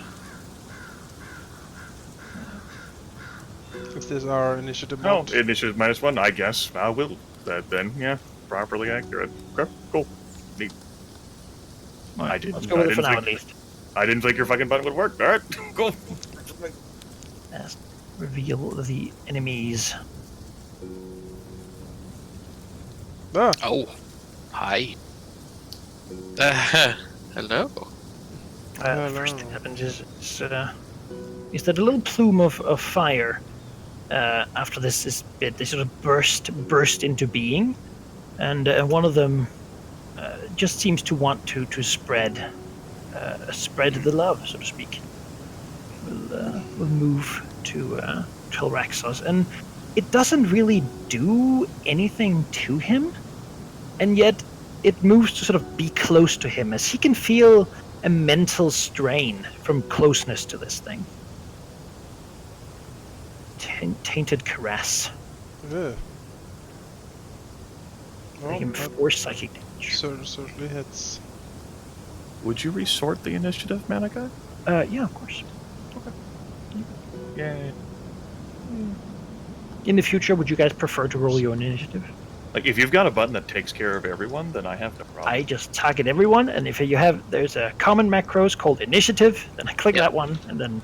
It seemed to work, so Like, I don't have an initiative macro, which is why I didn't think that, like... Oh. I think it just bases off your initiative property. I think it just Like, yeah, uses my the initiative... same macro I for had my everyone. initiative set to, like, -1, so... Alright, yeah.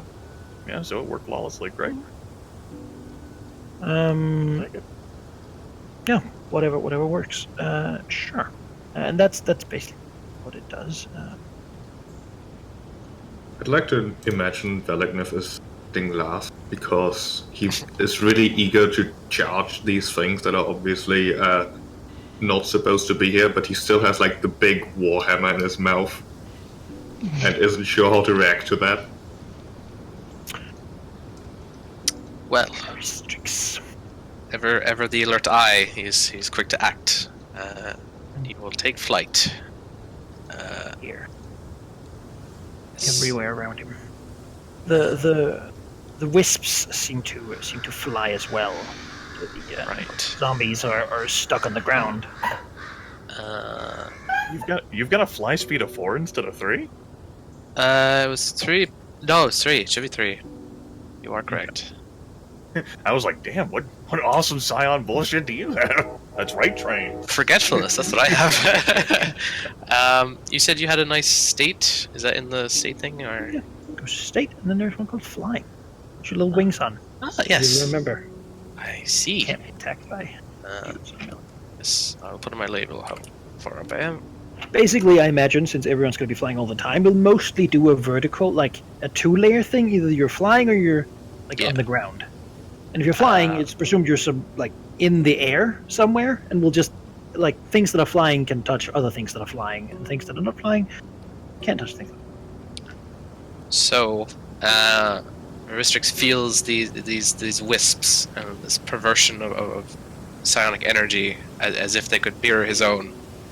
This is completely abhorrent to him, and he wants to destroy them as quick as he can, which is why he's going to fire out a blast of his own towards the wisps here. Oh, I need to check if these templates work.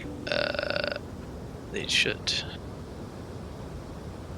So it's a close blast 1. So I think that is. Oh, sorry, not a close blast. Area blast 1. I think that's the size of it.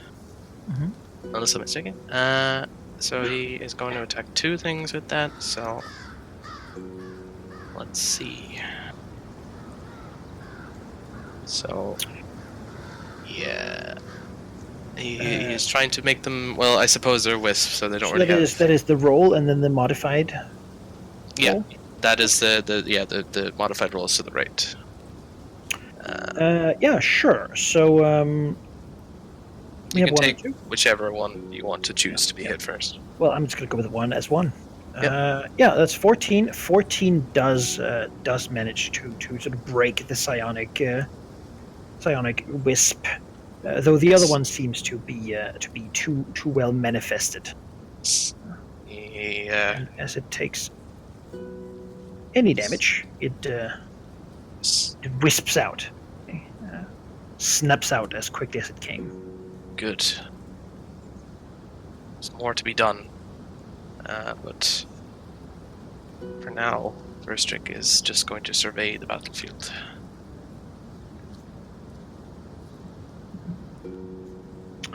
Sure. This one, however, will move over here and try to affect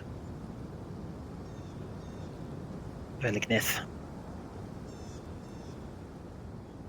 Ooh, yeah. That would do it. Dealing him some mental strain. Strangely enough, it seems like it's not a warm fire. It's just The worst fire. Just as a note, even though it's not going to apply to these guys if they die to any damage, but anyone that attacks Battlemind, gets a bonus to damage against until the end of his next turn. Oh, look at that. Nice. Verdilith. All these V's. Yeah. Triple V in the T.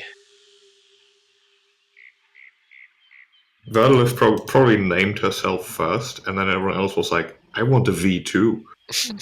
An orb of fire has appeared close to you as you were flying. Yet you can see down that they're moving towards you, though the zombies seem to be just happy to eat their former companions, reducing their usefulness to you. Huh. Grimith? Apologies. Does the wisp provoke an opportunity attack? Out of curiosity. Or what? If I were to say, like, move away from it, like, I don't know. No, you're like, flying whether... right now. It's at ground level. Okay. Yes. What I'm gonna do is, as a move action, flying, like, I move 5 squares. So 1, 2, 3, 4, 5. Yeah? And then I can, like, settle... I have a fly of 2. Yeah. My apologies. Sorry. Let's go ahead and... Is charging a thing in this system? I'm so unfamiliar with 4A that I... Yes. Can you explain it to me? I will take my action quickly. Charge is a standard action where you move up to your speed and then use a melee basic attack. Okay. With a +1 to hit. With a +1 Okay. to hit. Yeah. Let's go ahead and I'm going to... I'm basically like move down to be on the ground. So I will clear my fly state. As a minor action, I am going to use my Dragon Breath, which is a close blast tree. See here, blast. So there we go. So close blast 3 does that. So I'm gonna like fire my Dragon Breath, like brain my wide head back and unleash a gout of poison into those squares, targeting Tainted Zombie 1 and Tainted Zombie 2. All right. Against Tainted Zombie 1, you would just want to use like one damage roll and then like attack rolls for like. Yeah, one damage roll, but attack roll first. That makes Okay. So 15 versus Reflex against Tainted Zombie 1, Yep. and then 25 That's versus Reflex, 10 poison damage against the both of them. That sure does hit both of them. They're not particularly fast creatures. Okay.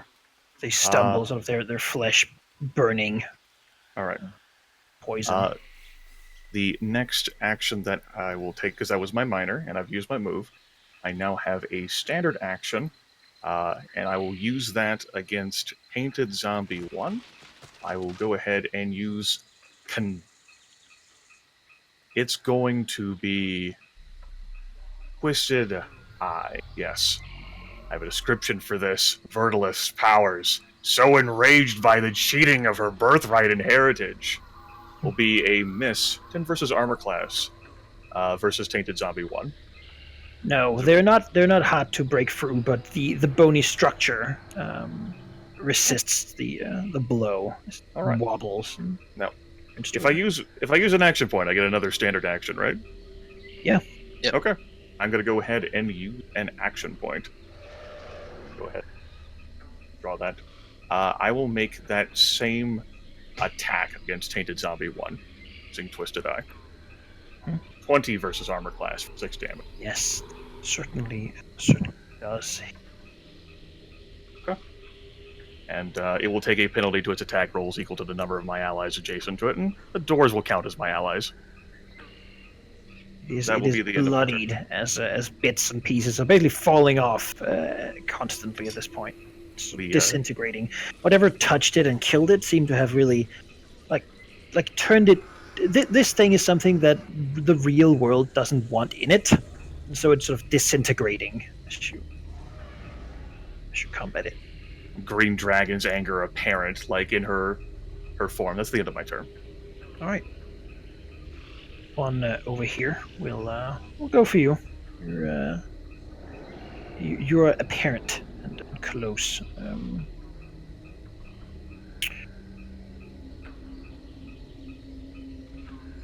As it will go over and try to see if it can like grab hold of you. Right. That is a miss, Boss. and will provoke an immediate reaction from me. As Verdilith will momentarily like slip the bonds of space and time, the fucking wide fat dragon that she is. As my immediate reaction, I will use Persistent Harrier against Tainted Zombie 2, 16 versus armor class. Yep, that does it. One creature melee special, enemy hits or misses you with an attack for the first time during this encounter. I can attack the target with this melee attack even if it's outside my melee reach, and I teleport to a square adjacent to the target. Verdilith will just move, like, here instead. 12 damage. Collapsing as well. So what does that look like? Like, as it comes, basically tries to, like, grab her. As it tries to come to grab her, Verdilith, like her head, like, rotates, and it's a manifestation of, like, a green eye imprint, which, if they were, like, creatures that had minds, would probably impact more. And there's, like, the residual effect of, like, an angry eye, like, where she used to be, like, that fades off in the smoke, as she reappears on, like, the other side of the Tainted Zombie, like, rearing up one of her massive claws, well, for our size, and, like, smacking the creature along its backside. Like, roaring in anger at her cheated heritage. This one will bite into the dwarf. It has just grabbed and tear and rip with its teeth. Seemingly much more dangerous when it's gotten to grab someone. Oh, excellent. Okay. Well, Tyraxus will try to, let's see here, swat away this wisp that has invaded his private space. So we will try to do that first, and he will do that with a good old, let's see here. So I believe you damaged your token, but it doesn't appear that it's been damaged. That's weird. Their macro problem sheet. Let me try again. Might be. I took 4 damage. Let's see if it works. Yep, That works. That works. Hooray. I don't know why. Well, yeah, Tyrax is gonna take a swing. No, your HP didn't change. I'll take a look later. It did It when I did. looked. It did for a second ago, and now it just. Oh, went. I selected the token. Sorry. Hats That's off. probably what happened last time as well. Maybe. Alright, let's try again. You touch your own token. Yes. There we go. Alright, so Tyraxus will try to swipe away the tainted wisp next to him here, because, ugh.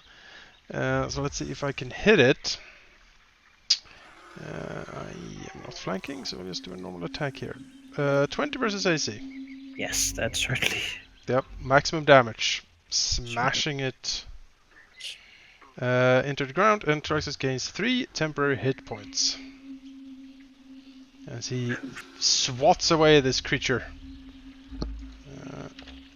And then he will use his move action. 1, 2, 3, 4 squares. Move up here. Let's see here. He will then use an action point to gain a new standard action. Which he will use to attack Tainted Zombie 1 in front of him, which he is now flanking with Verdilith. Yeah. Good. Excellent. He will use Vengeance Strike, and I will also apply Dread Smite to this, which is my encounter power. Let's see here. I will also actually burn the temporary hit points I just gained for some extra damage against the zombie as part of my class feature. That is... Oop, this is actually wrong. Hang on. This is for when I had another ability modifier for that. For Spirit of Vice, which allows me to, when I have temporary hit points, sacrifice them to do more damage. So I'll see if I can hit. I have combat advantage. I have damage bonus.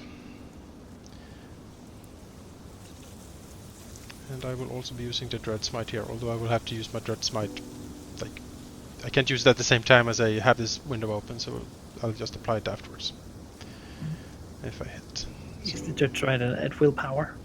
Hmm? It's an at will ability?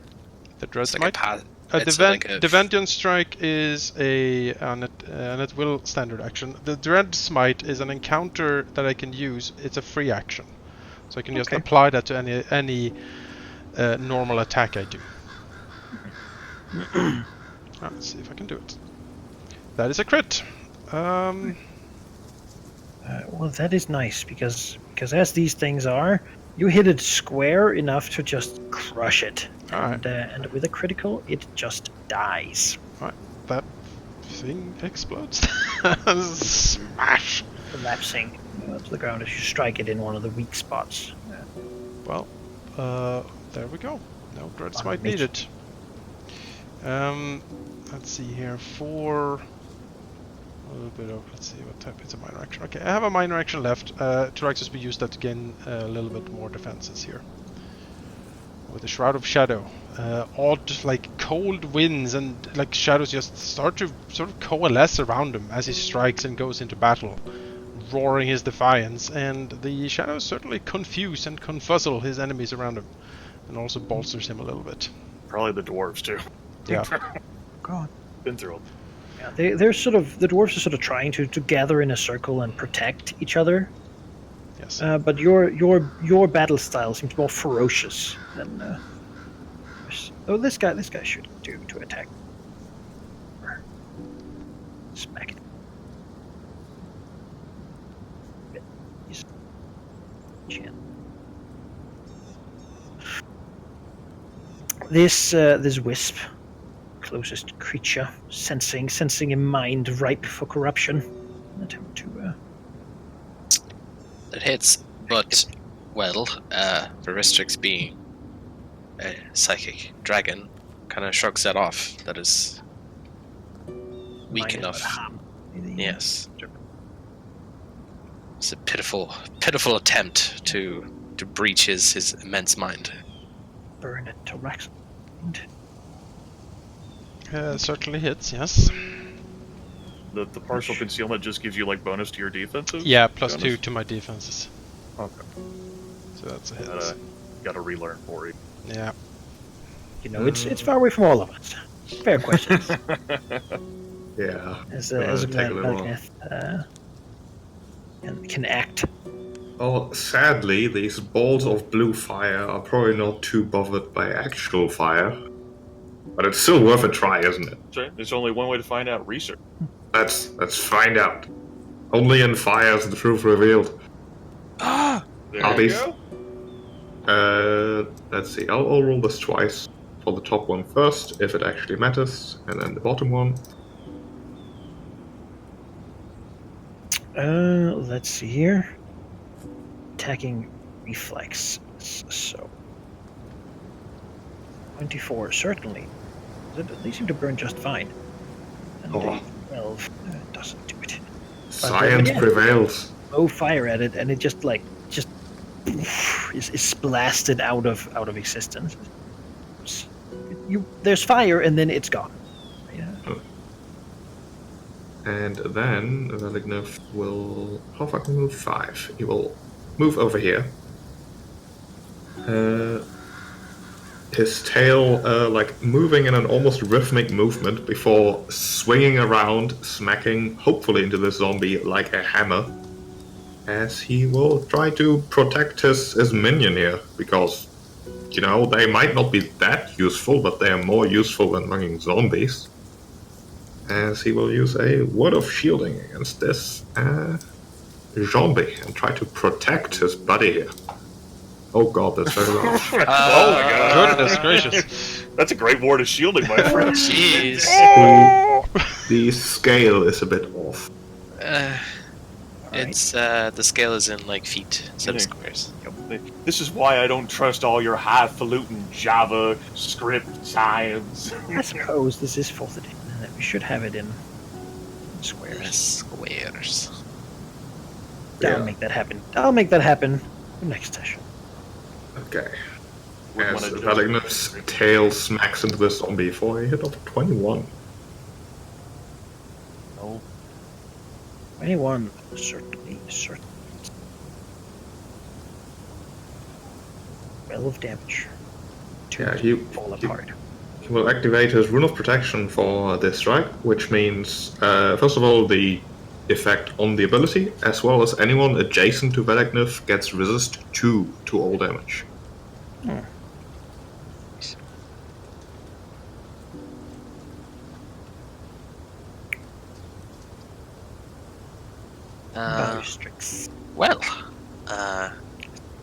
Well, a lot of breath going around, and he doesn't see why he shouldn't try as well. So let's get rid of this wisp here, with the dragon breath. Psychic on psychic action. There can only be one psychic. Let's see if this macro works. Oh god, that's such a bad roll. Yes, it does not. Well, not blast away the. that's fine. While he's here, he will stay here and keep it busy. But still has his action. He sees this over here. He does not like this at all. This corruption of his own power he doesn't like, and so he will augment one of his own powers to basically power it up a little, and he will do the same thing he did last time, but a bit stronger. So he will blast here again, and he will put all his power into this, which means it does more damage. And Which attack was going to be against which? That's something that Manaki would need to know for you. well, what's the convention, Manaki? Left to right, or, I mean, how do you want to do it from now on? Let's set. Like you're reading. So Sure. top before bottom, left before, Left before right. right. Well, zombie first attack, and then the wisp is second. So if it hits, takes 14 damage and takes a -3 to his attack rolls. when he's dead anyway. So Yes, it just you psychically. I mean, what does it look like? Is it a psychic blast or? it's, this one is more like a kind of like an overwhelming force of despair planted in their mind. But I guess flavor for the zombie, it's more like just telling them to fall apart at the seams, and that he does. And Cena says we have an action point. I might as well use it Sure. because you reminded me. Get it back at a milestone. Yeah. He will use a new power on. I mean, I might as well just kill this wisp here. Try. He'll use mind thrust, which is basically just an overload of psionic energy through their mental pathways. Which, yeah, that definitely is almost like that. Their reliability on their power gives him the chink in the armor to just blast them apart, and he does so. It is evaporated before his power. Yes, we'll fly over here. That is his action. Verdilith, seeing the psychic blast, looks over to Raxos, then like swivels her body, immense and corpulent as it is, and with a rear of like anger and like a snort, like that powerful body goes charging at the remaining tainted zombie on the board. Right. I will go ahead and utilize both of my power points on conductive defense, giving it an augment of 2. Go ahead and spin that up. Well, I have some good news. Ooh. Critical instant kills the zombie. So, yes, it is basically like she goes at it and basically just tramples over it. Crushes Just it. runs through it, just explodes. like lightning damage. Yeah. Similar to what Joe actually just That's like pours out of it, and just like the entire zombie just. Dust is left. Not even disintegrated completely. She like snarls and like uses her head to like slam like the zombie's head when it's down on the ground. Her turn is over. She's pissed.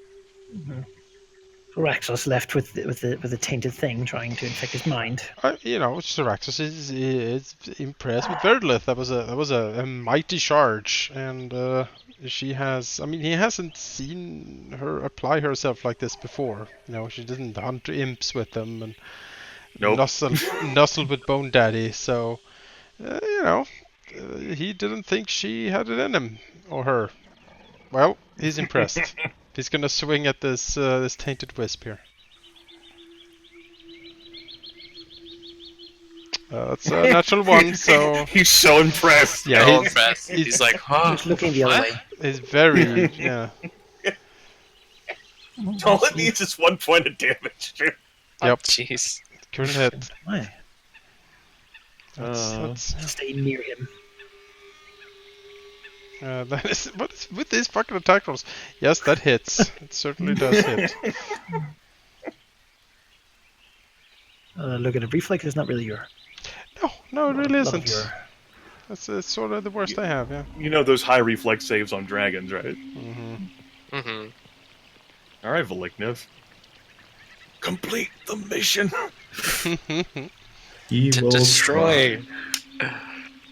He will rush over here to help out his helpless sorter sibling, who is in deep trouble. Better not As, roll a 1-2. as his mere presence and perhaps a little bit of anger at being indirectly called helpless will reinvigorate Phylraxis here, although you're not that hurt actually. Never mind, you don't need to be reinvigorated. Thraxus is fine. In which case, Veligniv will attempt to diminish this wisp by smacking into it. Diminish. like cuts it in half. With the Rune of Destruction active this time. Ooh. No more throwing himself between enemies, but rather attack, which works. Yeah. You dispatch the remains of the camp, leaving you with the broken bodies, still the scorched earth and twisted trees, and the small bits and pieces laying about. Of course, move to help their wounded companion. Presuming that you do not need that. Shoot, really destroyed these things. Soon as Verdilith lets out her rage, does promptly as it is her mandated right to do, lay down and close her eyes, breathing heavily. Tyraxus will sit down, looking suspiciously at one of the zombies he decapitated. He will flex his powerful serrated claws, looking at them, wiping some of the zombie goop away. But he is happy. He has not been in a real battle before, really, and he's very happy with his performance. You also notice that the sort of shadows that crept out of his scales and swirled around him as he fought, they also seem to recede. The dwarves, are they wearing armor and stuff? They have some metal armor, yeah. In that case, Veleknov would like to head over to the injured dwarf, Sure. telling him in common, basically, and his companions to just sit, because he wants to investigate how much damage his armor took. And in doing so, we'll actually see if he can fix it, which will rather not fix the armor, but more the dwarf wearing it, as Veleknov pokes at it, because he'll use one of his healing powers on that. Not really intentionally, but he will.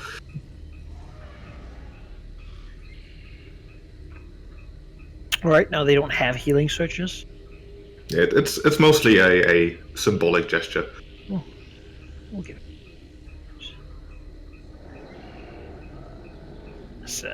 As his bloody bite wound, sort of weird and glistening, weird colors, sort of loses that infected redness. They continue to scrape out the goop. Clearly surprised and not sure what to do at the dragon, sort of using like a burning rune to heal them. It basically happens as Veleknov is smacking the dwarf's armor lightly with his tail, seeing how strong it really is. It obviously isn't very good because he got bit, so room for improvement, but yeah. You sit around for 5 minutes. Seeing as how Heuristics has now encountered and experienced the kind of the mental signature of these things, can he cast his mind out and see if there's similar things close by, or He can try. okay? Can it check? It'd be perception. It's a perceiving thing. Sure. I'm not good at that, but okay. Yeah, I'm not good at that. It seems like whatever background noise there is here, overpowering it. Yeah. Any of you spend any healing searches? I will not healing search. No. I think Jonas did, since he healed.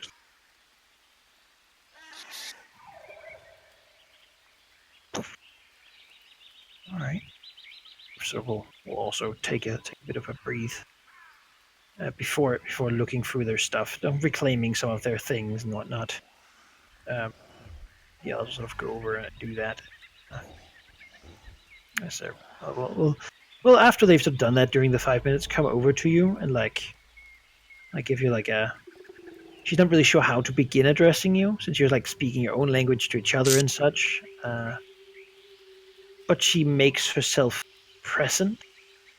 Another thing when you want to join a conversation, you sort of go over there and Verdilith will open up one eye and then both her eyes. And that smooth voice will come out again. You may speak.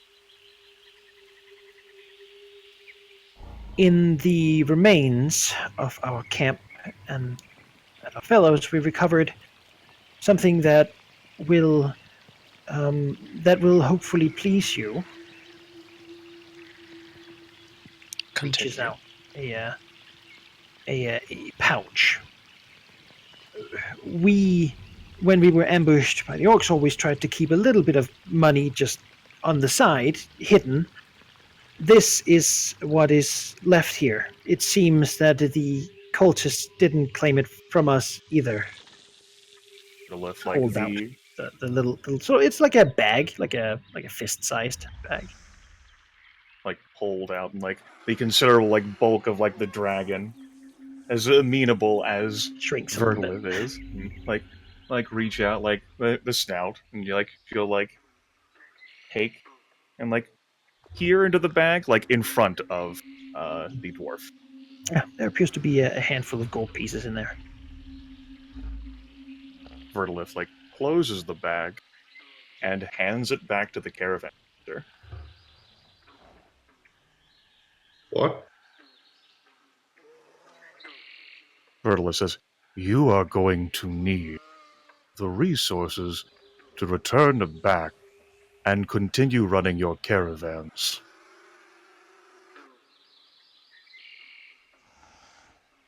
Okay.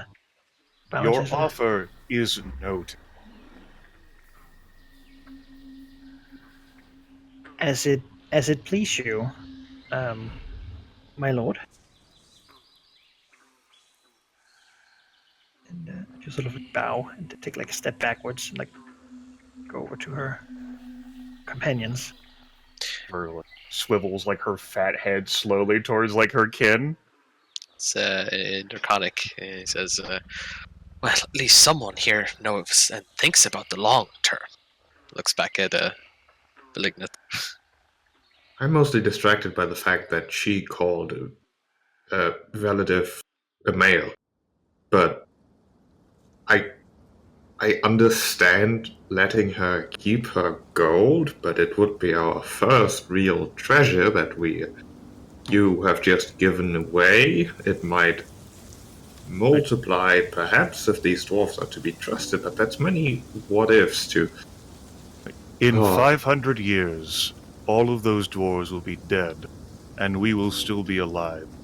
That paltry sum of gold will build for us far more than what little pittance be. It's a hoard small enough for your finger to rest on, Verdilith. But I trust my own ability to multiply that gold far more than unreliable dwarves. Yes, with all of your gold multiplication you've been doing, chewing that warhammer. I was seeing what it's made of. Please. Successfully, am I dead? Wood.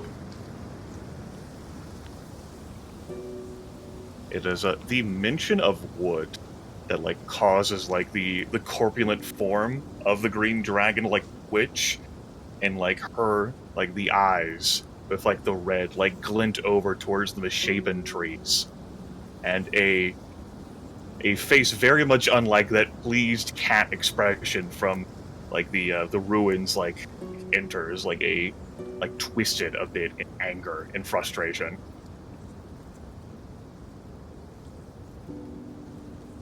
My home will not look like this. Tyraxus, stirred from his short rest, moves over to them and says, "It would be best then if we were to kill off the rest of these cultists. If they can spread this infection like this," he motions to the zombies and the trees, "this valley is better off without them, I should think." One of those meaty claws on the green dragon will clench up and slam into the horrid grass beneath us. At the word, or the mention of the word spread, Velignev will actually return to the dwarves and command the one who got bitten to lie down to be investigated. Oh my No. god. Because there was something about spreading and things which might be worth checking out. Yes. Of course, Velignev will not elaborate towards the dwarves, but Karen, Master, raise a hand. Does he not say that? he'll basically just command them to be inspected. Sure, they will stand as like a military thing. Before The last guy Velignev doesn't will. have a warhammer, but You know, the warhammer's fine. The handle is a bit shorter, but This will Give- be in give it- common. This will be in common, like Verdilith's like fathead like swirls around. Valagnif, please do not take too long. Do have cultists done. Given that Aristic is kind of the expert on this thing, he will go over and assist, but he's a bit curious to see how exactly Velignev is going to inspect these dwarves. In destruction, truth is revealed, screams Velignev as he charges the dwarf. I mean that could be invoked or like compelled. Mm-hmm. Does. Yeah, I think I'm gonna compel that. Yep. Yeah. I can't. all right. And we don't have any like points like starting off as characters for anyone to resist a compulsion. I'm gonna run with that. Basically, Velignev is going to try to remember which of the dwarves was actually affected. You know, they all look the same. Number one, he's blood on him. Before telling him to basically step closer. He does, though nervously. Before telling the others to step back. Sure. They're perhaps expecting more of the healing magic. Yeah. Oh god. After which, Velignev will bull rush the dwarf, knocking him prone, and start ripping off armor and clothing to inspect him further. Oh god. Alright. Verdilith's like, I'll jet back as this happens. The dwarf lets out like some words in dwarven instinctively as Vernila sort of, holds the great axe tighter, like looking to Araxos and to Velignev and sort of around between you. And not sure if this is the moment to intervene and sacrifice your life or how. casts a very angry gaze towards Velignev, but looks towards Tilraxos, thinking that like these are his dwarves first. And so Tyraxus moves in closer, and then he snarls to Velignev. What are you doing? Release him! Velignev lets out a slight growl towards Tyraxus before saying, unlike what you might think, I did listen. This blue fire, once spread, will cause the same person to eventually spread it as well, and I believe Verdilith would rather see the blue fire gone, so I'm trying to figure out whether this dwarf has just become a liability by being bitten by those. Verdilith snaps, did you seriously justify your own petty pursuit of knowledge by saying that I wanted it done?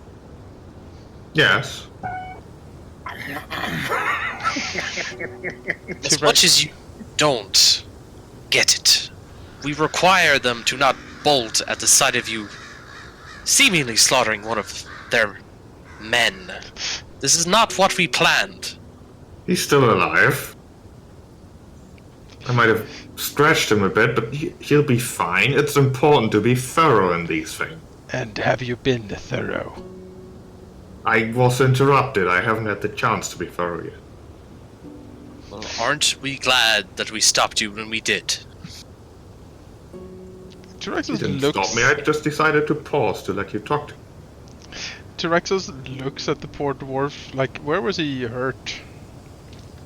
He was like bitten in the shoulder. His Alright. shoulder, which used to be looked like it had rings of infection until Velignev actually cast healing magic, and that's gone.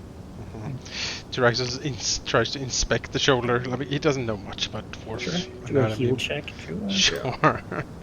That was sort of Verdilith's intention as well. I'll roll on. Yes, and only in destruction is truth revealed. Heal check. I mean, you know, the best way to stitch things together is to break it down and build it back up again, you know? There's a draconic essence, so like property there. I mean, Verdilith wasn't intending to destroy the dwarf, just destroy everything else around the dwarf to make it easier to actually look at the dwarf. You know, He intention. certainly has no more equipment. Yeah. That's gone. He's naked. And it seems to you that he is hurt, but not that badly, and he doesn't seem to be dying, nor does it seem to be magical hurt, just like he's missing some skin.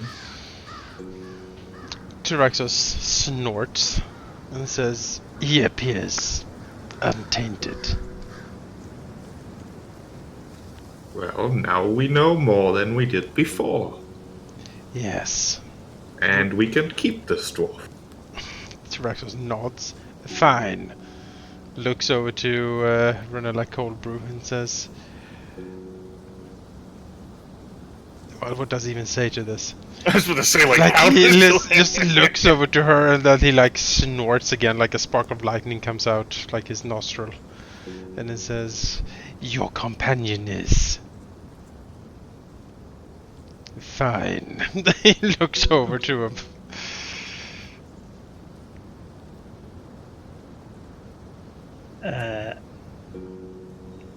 She just looks down.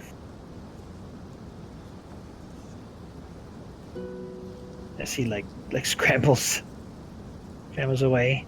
One of his other companions like giving him some of his like clothes to just like keep him somewhat warm.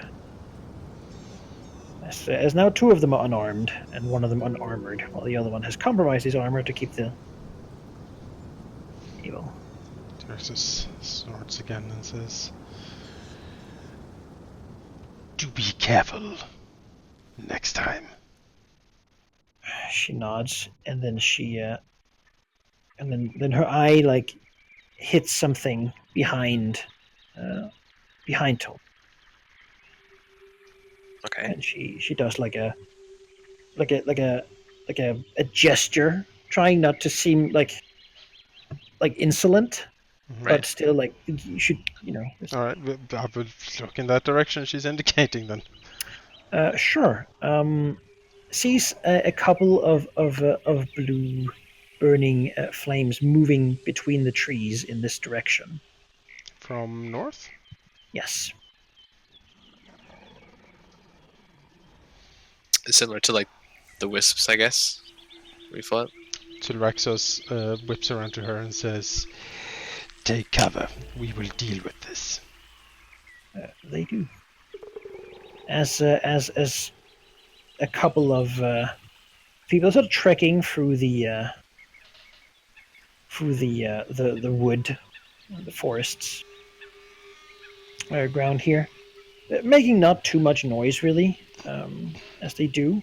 They don't seem to be trying not to, but then again, not the most perceptive of dragons, as they are. Above them flies a couple of these blue wisps, and another thing, a larger, like formed creature, almost as a bigger version of the wisps, sort of almost blinking in and out of existence as it moves. The people below are the three of them. Two of them, born women wearing light armor, and their hands glow with this blue flame. In the center comes another dwarf wielding a staff, and he too is illuminated by this flame as a deep scar sort of runs down his chest. The others seem to have their hands like scarred with basically like looks like blue scar tissue running up to their elbows. So, as they come this way. Center one, moving forward as they do. the wisps, sort of moving around them, almost as if they frolic in their presence.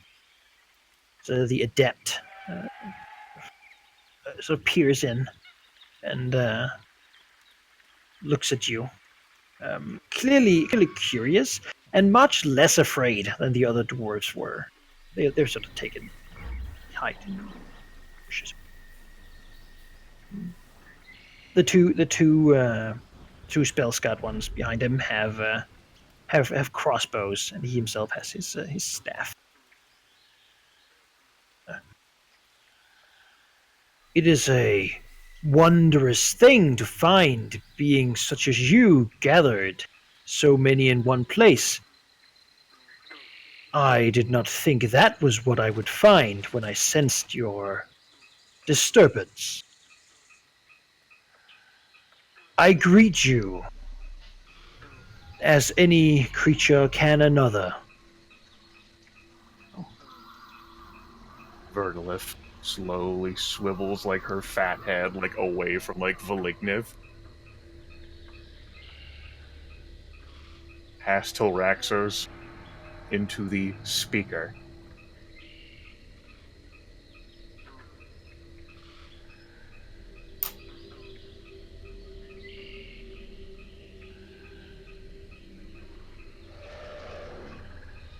There's probably a few choice profanities in Draconic that Verdilith will implement at this point, which will amount to get the fuck out of my valley.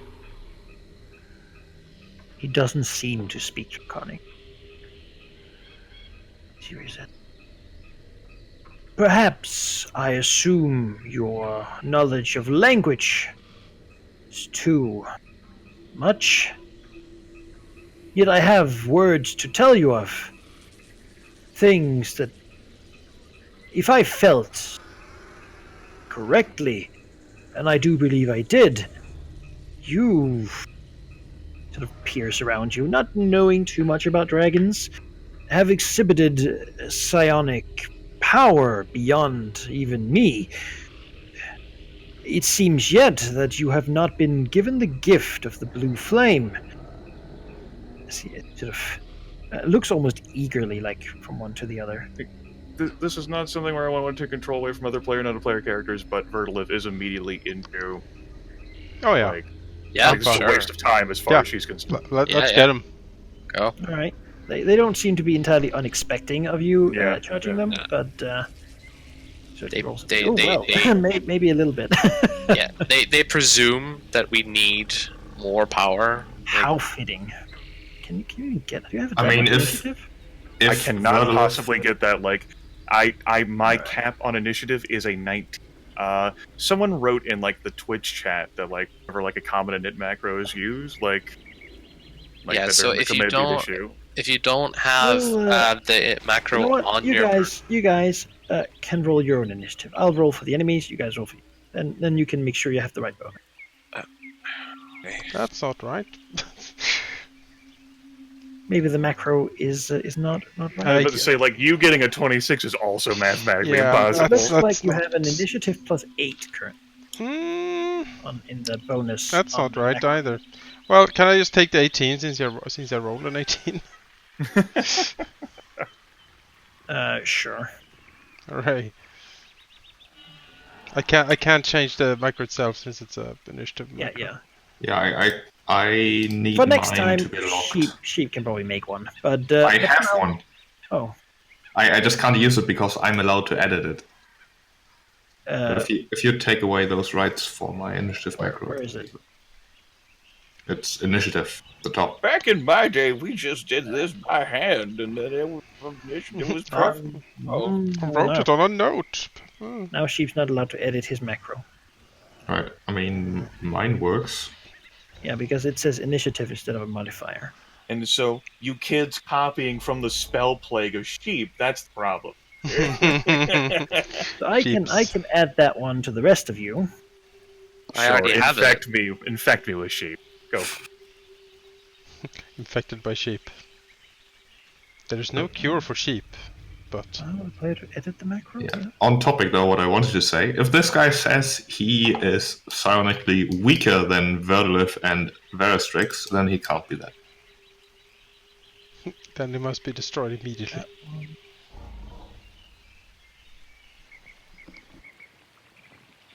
He just admitted that he is about to be utterly destroyed, and also openly insulted us. That is. It did even blow the DM's mind though. Like Manaki was like, "How absolutely fitting." He went, "It's not even possible for you to get a 25." Oh. Oh, you had Yeah, I had a 9, but yeah, we can take the 4. I don't a mind. 9. It's just Sure. which ones are real and which ones are not. That's understandable. Everyone happy? Yeah. And I'll roll all these guys again. Go. Yeah. Sorry. Looking at my roll, All I right. get no bonus, which seems right. So it seems to work now. It should now go by initiative bonus on your Yep. Okay. All right. As you begin to move, the spell scarred bolters do what they do, having stood back and taken aim. That seems to be what they do. Certainly, it's, they will unleash their just shoot you with their crossbows, basically. Verdilith is in front and has been the one that seemed, but body language probably most agitated. Yes. So they sort of aimed at her. When aiming, these guys get a d6 more damage and +2 to attack. So that if it's That does 14, not not hit. You prefer to stay back. as soon as that attack goes off, Verdilith will be moving, thanks to All right. Persistent Harrier. You have an Targeting. interrupt? Then interrupt me. Yep, I will. Firing off my immediate reaction. Does that work even though they're first in initiative and I haven't acted yet? Do I still have an immediate reaction that's important? Yeah, you're I not think- surprised, so Yeah. you Okay. can. Okay. I'm assuming. And yeah, I will be making an attack against Spellscarred Dwarf Bolter 1. 21 versus armor class.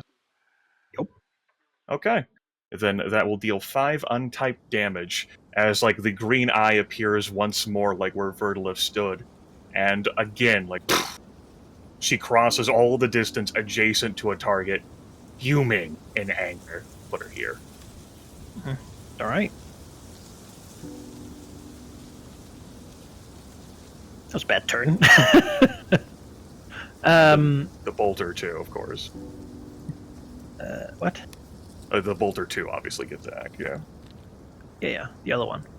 Yeah. As the other one, you just left, but it seems like you were still pretty. I mean, that's pretty bad. So Understandable. Doesn't want that to happen to her. no. perfect. So maybe a Tilraxos is better target. Shot. 24. That Oof. doesn't roll the damage. Well.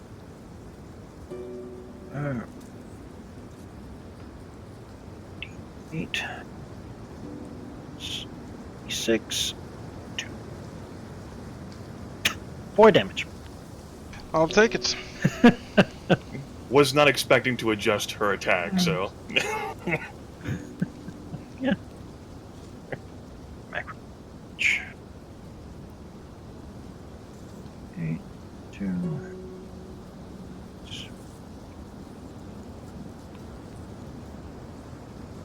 Yeah, they prefer to stay behind. The wisp is sent down as well. Go for whoever's closest to, well, presumably just, keep you away as it begin to caress to Axis. He's pretty used to them at this point, I suppose. I wouldn't Get go, off of my body! I wouldn't go that far.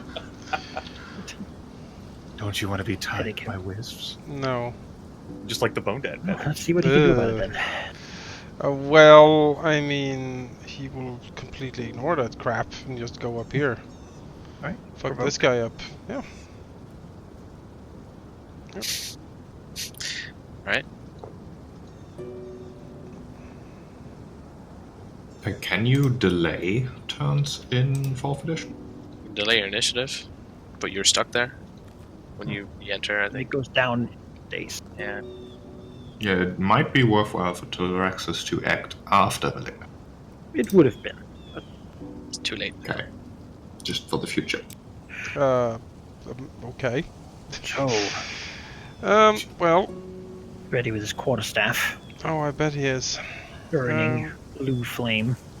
Blue flame. Blue flame. Oh no.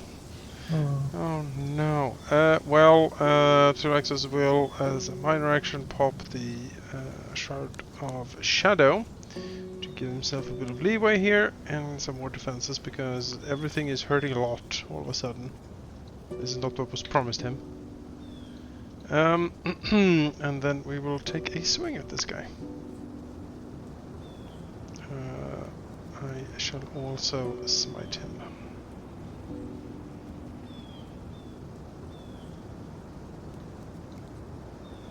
That's a 20 against AC. 20 hits. Yeah. That is then 10 damage plus the Dread Smite, which adds another 5 cold necrotic damage, and a 5 cold necrotic damage ongoing save ends. I like all those slashes. Encounter cult divine necrotic shit. It's a lot of stuff, this thing. Very mentally. Alright, so you strike at him with that, and a save ends, you say. Save ends, yeah. Alright, well, he is resilient, made resilient by the plague, and so when he suffers an effect that has a save, he can immediately try to make a save. Okay. Maybe we need to look into, hearing their offer after all, guys. Save. Nope, he doesn't make it. He has ongoing. Nah, it's not that good after all.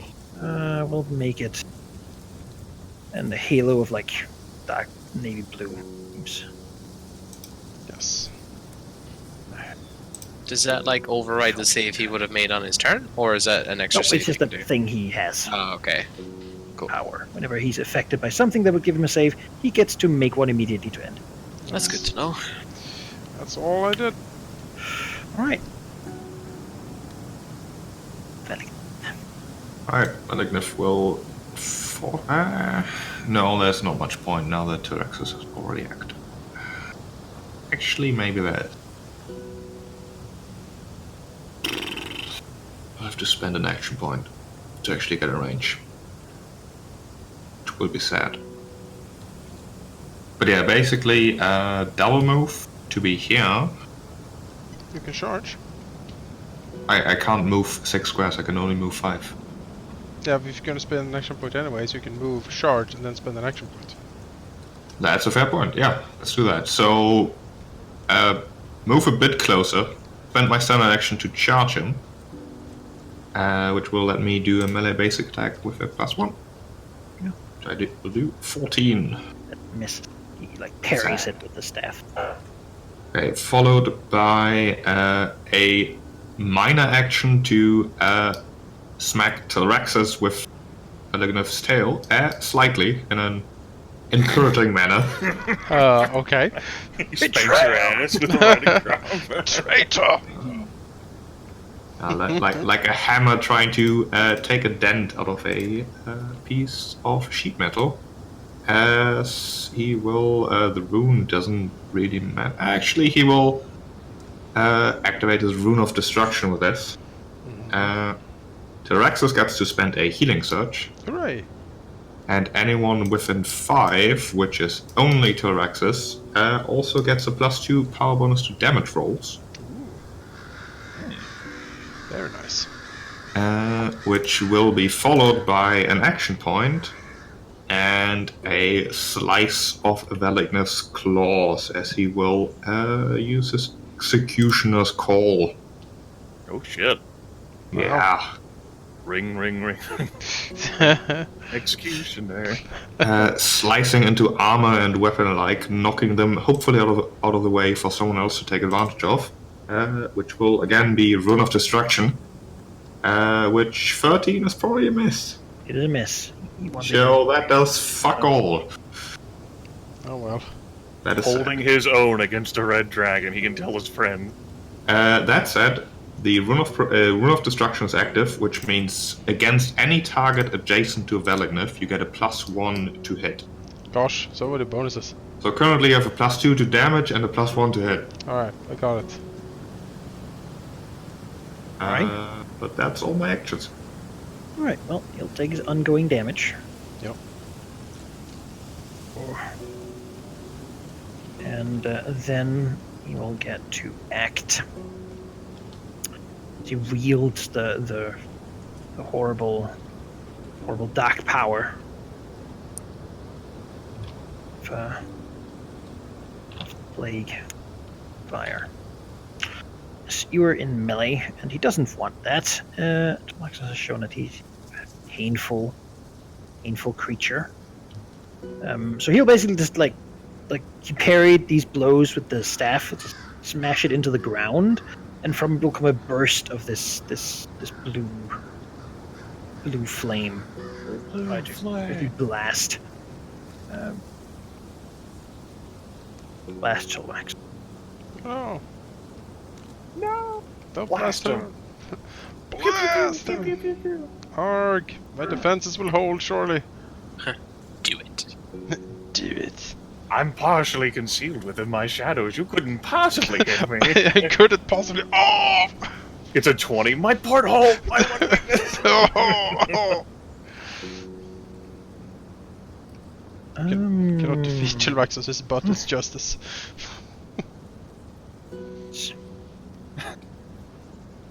The tension is palpable. Yeah, The adept's like staring at the ground, like wiggling his fingers, like, hold on, just having some performance anxiety here. Oh, No, hold on. it hasn't done the damage on the macro.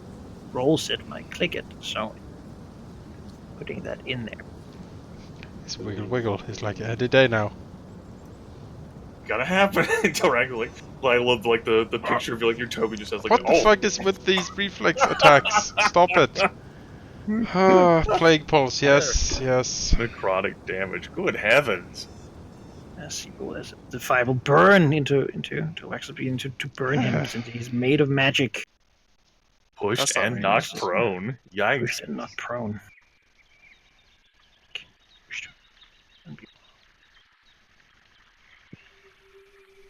Basically, as the blast just shot out and then like knocked back. It says, "Didn't have to be this way, but we can still make it work.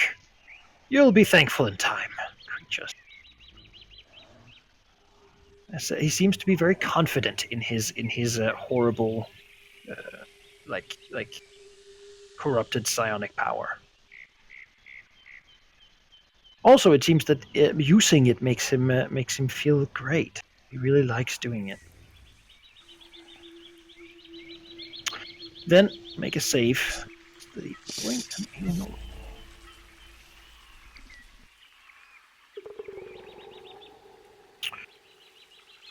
Verdilith. Hi. So, Verdilith, the angry green dragon, in front of the spell-scarred dwarf bolter, who had the brilliant idea, target the very angry green dragon. I am going to go ahead and utilize both of my power points to augment my conductive defense. She is not the best targeting like these isolated strikers, but she's angry enough, and we're just in this situation where not a zero fuck was given on this day. So, both power points for an augment to 18 versus Black. 18 hits, yeah. Okay, so that's going to be a total of 21 points of lightning damage, both from my roll and from the augment 2. 21. In addition, if she hits one of my allies for whatever crazy reason, she'll take 4 points of lightning damage. We'll make like a lightning. Yeah, you smash into it with Like lightning. a Is it just heavy, like like- electrifying your body? Yeah, like it's like a heavy of like basically like amount like it's like a total like shoulder slam as like she like rears her head and like the whole like bulk of like the corpulent green dragon like comes over and like this transferring shock like right over to the spell scarred dwarf bolter and their choice curse words in Draconic. Like spits blood and like shakes. He drops the crossbow and just like goes into a knee. trying to remain in the fight, enjoying the euphoria of using the spellfire, but it's sort of overdone by the pain of this electricity just coursing through. And I do have a minor action available. I'm going to utilize that on a seer. Close burst would be able to hit that spell scarred elemental one, right? Yeah. From my position, pretty sure. Close burst, what? Close burst, Yes. burst. Or what is burst? If it's a burst, then you can do like. Yeah. I'm having difficulty drawing it. There we go. And you pick Yeah, someone in. so I will activate as a minor action Battlemind's Demand on the spell scarred elemental. I mark the target until I use this power again or until the end of the encounter. Go. That'll be the end of my turn. All right. I mean, you're the one marking thing, so we'll just be on there. Yeah, this wisp here will be directed to go assist. That. Why am I pointing? Oh, he's stuck. Why am I pointing? So it'll do that, going down and trying to caress. Verdilith. It looks like a success. Oh, yeah, it does.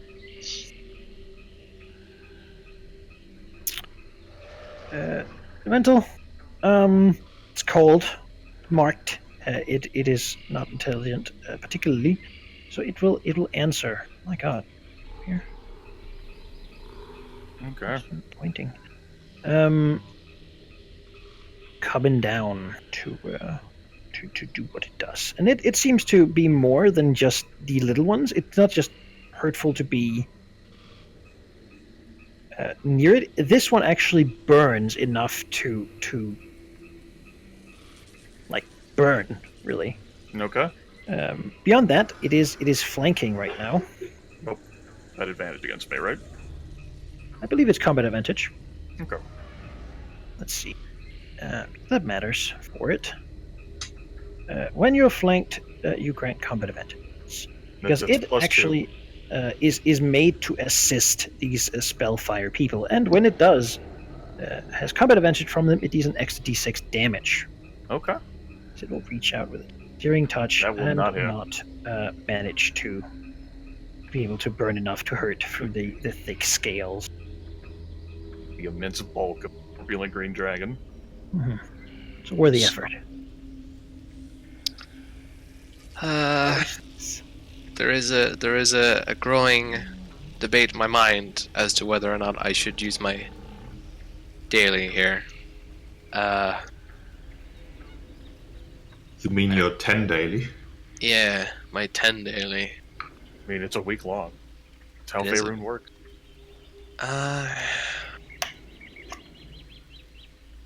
Dilemma.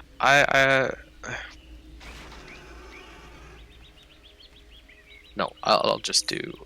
Let's see here. This guy is adept. These wisps suck, so Veristix will go near one of them to just tie that up. Let's see here. Yeah, I'm good at AoE, but not when they don't clump up in AoE. So, let's see here. There is a dwarf bolter over there. Let's see if I can hit it with a ranged attack.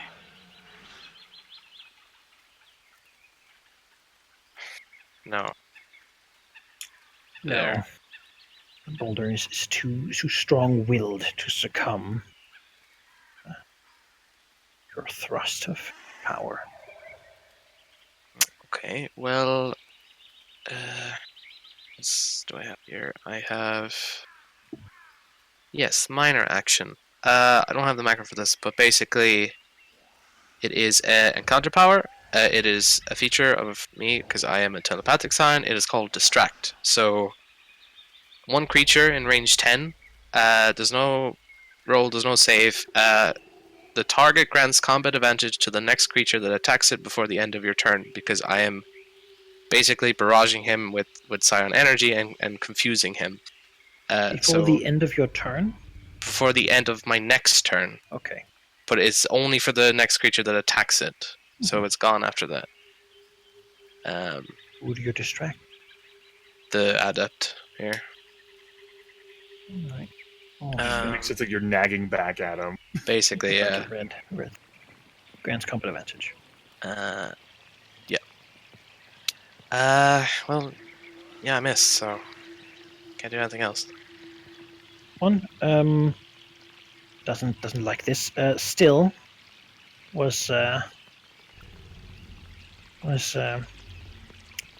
fighting Verdilith here, and if she attacks anyone else, she gets lightning damage, She absolutely does. which is a good reason not to do that on anyone else. If she hits any of my allies, she would take 4 lightning damage. Yeah, just gonna try to hit you. Will provoke, however. Actually, can shift. Shift. So she shifts, and my blurred step activates. The adjacent enemy marked by you shifts, you teleport to any square adjacent to the triggering enemy. Oh no!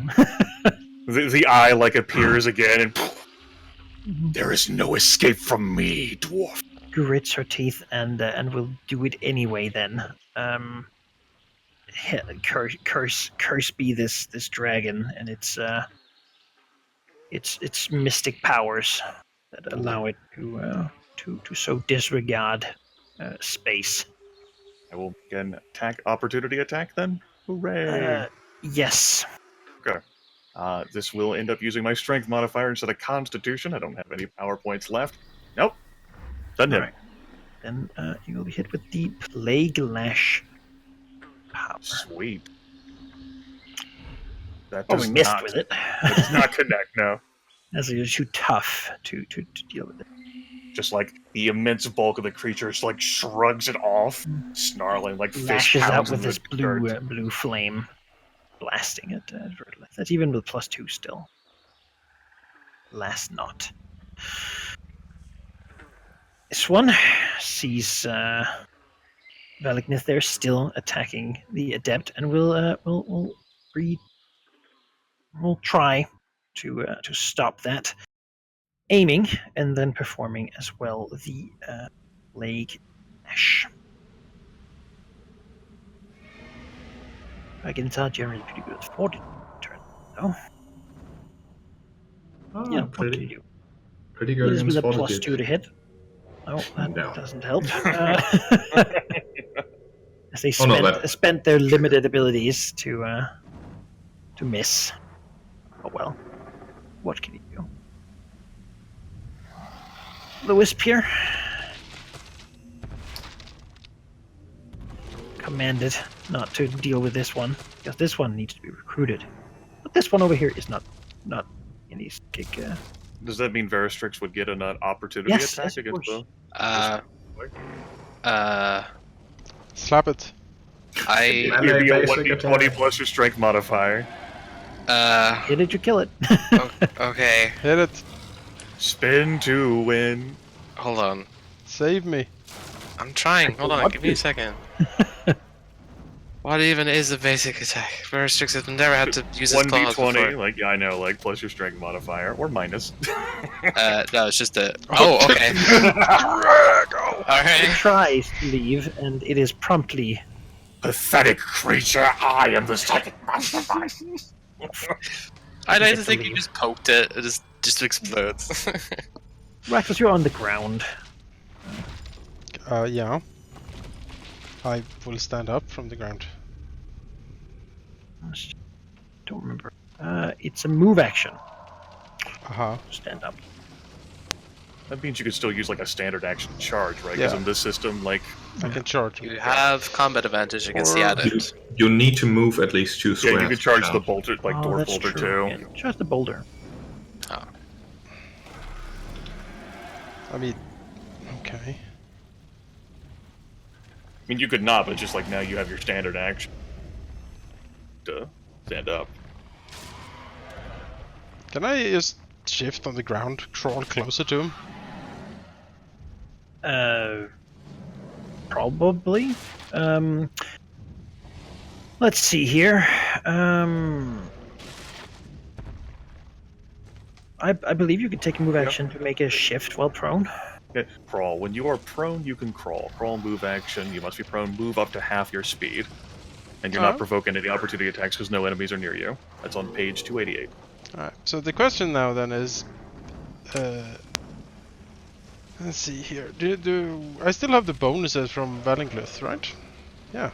Yes, because Prone the gives you enemy -2 would to be hit. engaged. And, That's fine. You do take a -2 penalty to hit while you're Yes, prone, but he you have does. combat advantage, so Just said that, yep. cancel. Combat No, advantage? What? Yes, from me. From me. I'm distracting him. moves up Oh, here. right, yeah. Okay. And Tyraxus has quite had it with this guy. Quite. So we're gonna pop the daily, because fuck him. Don't blow the daily. I'm gonna blow the daily. We very have good. combat advantage, we have a damage bonus, we have a to hit bonus, we have a to hit penalty. Or -2, I believe. Far. Yep. 3. Yeah, you should have a +2 from combat advantage, a +1 from him being adjacent to Validness. Yep. And a -2 from being prone. And a +2 to damage. Dragon scrolls like that. Just like so angry at this adept fuck. Oh, like, he is just fuming, like it's- lightning, like just like crackling out of the nose. just seething at the indignity of this creature. Alright, let's see if I can do it. Here it goes. Oh, please hit. At least it's reliable. 23 versus AC. Fuck That's him. Yep, 33 damage. You bite him in his load-bearing ankle. Yes. Oh! You take 5. Yeah. My final goal. He just, just charges him on the ground. Doesn't even get up, just charges, like a charging crocodile, and just rips into his stomach, pulling out entrails, while he howls in draconic fury. I will not be pushed around by the likes of you, pathetic creature! Then you see a fountain of blood, like flying everywhere. He just rips him to pieces. I dig it. That's Tyraxus. Remember your damage. Phylacteries. Right. Bellignif will shift here for striking the ground with his tail, making a slight sound like a hammer hitting an anvil, which will reinvigorate Tyraxus, letting him spend a healing surge. It's like, keep it down. I'm fine. He will, with that, activate the Rune of Protection, which means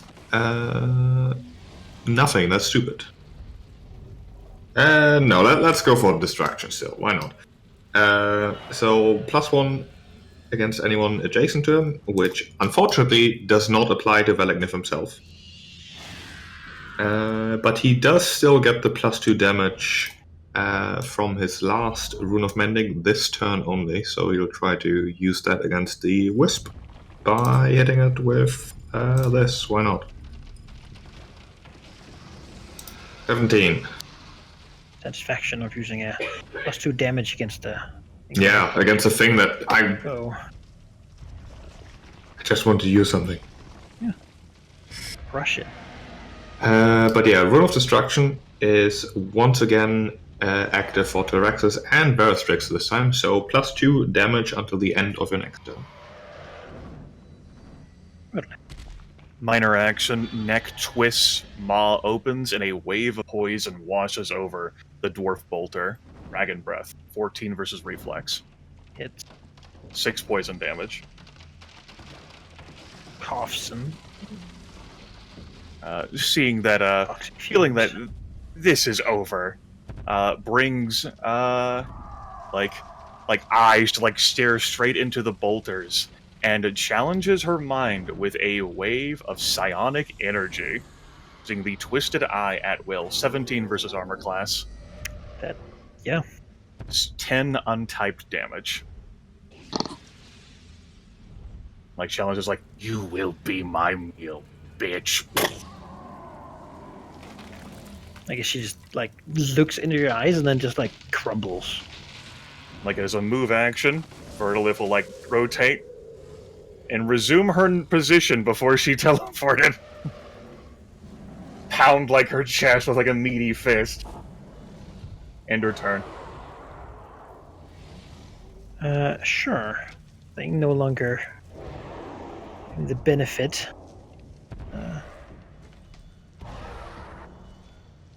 Yeah, it'll just do what it try. No. No. Even in the dare. Very strict. This bolter evaded his sonic attack, and it just infuriates him. How could someone just resist it like that? So it shifted like around me, like it's trying to like is it trying to like run away, like perhaps? Like do I get like a sense of like what this entity is attempting to do? No, it just likes being mobile. No, makes sense. It I would try perfectly- to be mobile and support its allies, but there's no ally it can support as such. It just Okay. I mean, I perfectly understand when to be mobile. Yeah, he's just gonna hit the bolter again, but he's gonna use both of his augment points on it. Maybe it'll hit this time. No, it won't. Okay, great. He will move. You use Over the here. 20 on critting the wisp. Yeah, he'll move over here and that's a minor, isn't it? Yeah, he'll dragon breath. 13 versus reflex. no Okay. holds up the hand and the blue flame like used to deflect the psychic power. Yeah. First. She then raises up the crossbow with a +2. We'll try to. Oh, not good with these crossbows, as it turns out. We'll move back a little bit. Going to. So Raxus. Gets up. Satisfied, but still pissed. Oh, he is. It's just the shadows is just coalescing and like forming and just it's He just went through boiling. like a lot of indignity. Like that shitty Yeah. little dwarf knocked his ass down Yep. like a fucking dragon. The shadows are boiling around him. He's not having this. He swirls around, looks at the dwarf, like just lets out a shriek and then charges her. Like, ah! Yeah. Let's see if I. Not hit. Yeah. Just a hit. Smack. Hit. Yep. 14 Did I damage. get the +2 damage in there from Battlemind? That was still a thing. Oh, I Yep. forgot. That's 16 damage then. Knocked back. Daggering slightly. You will suffer. You will all suffer. Darkness. Well, I think you got that guy. So Verdilith will he'll just charge the elemental over there. Gives him a +1. It was right, +1. and he has a +2 from his own rune of mending. 24 for 9. I rolled minimum on my d10. Nice. Well, as he moves to strike, and it will try to turn the strike back at. Can't do that. What? My God. No, he rolled too high. So just do some damage. See, what you got? As it sort of wisps and twists to try to move your momentum against you, but Okay, the rune of destruction is still active, so Verdilith will have a +1 against it. Oh, maybe that's useful. Is that true as long as I'm adjacent to you, or as long as it's like As adjacent? it is adjacent to Valignaf. Okay.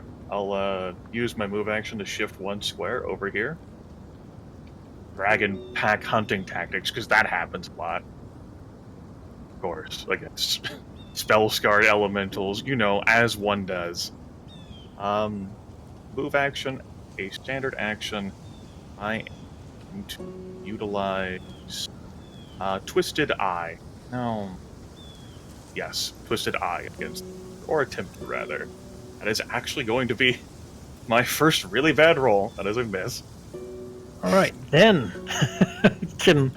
it can do its thing and be the spell mirror, trying to turn the power of your attack back upon you. Yep, that definitely hits my reflex. Right, then you take 5 untyped, which is not great on 2d10. Well, I suppose. Or else it gets any of it. And if there was any sort of cool effect on it, then Yep. I will take a penalty to my attack rolls equal to the number of the spell scarred elemental's allies that are adjacent to me. yeah. Okay. Damage taken. It'll try to keep attacking you because it's marked. But it does. That will hit. I'll take points of fire. Verdilith confounded finally, as soon as Valagnif steps in, of course. Of course.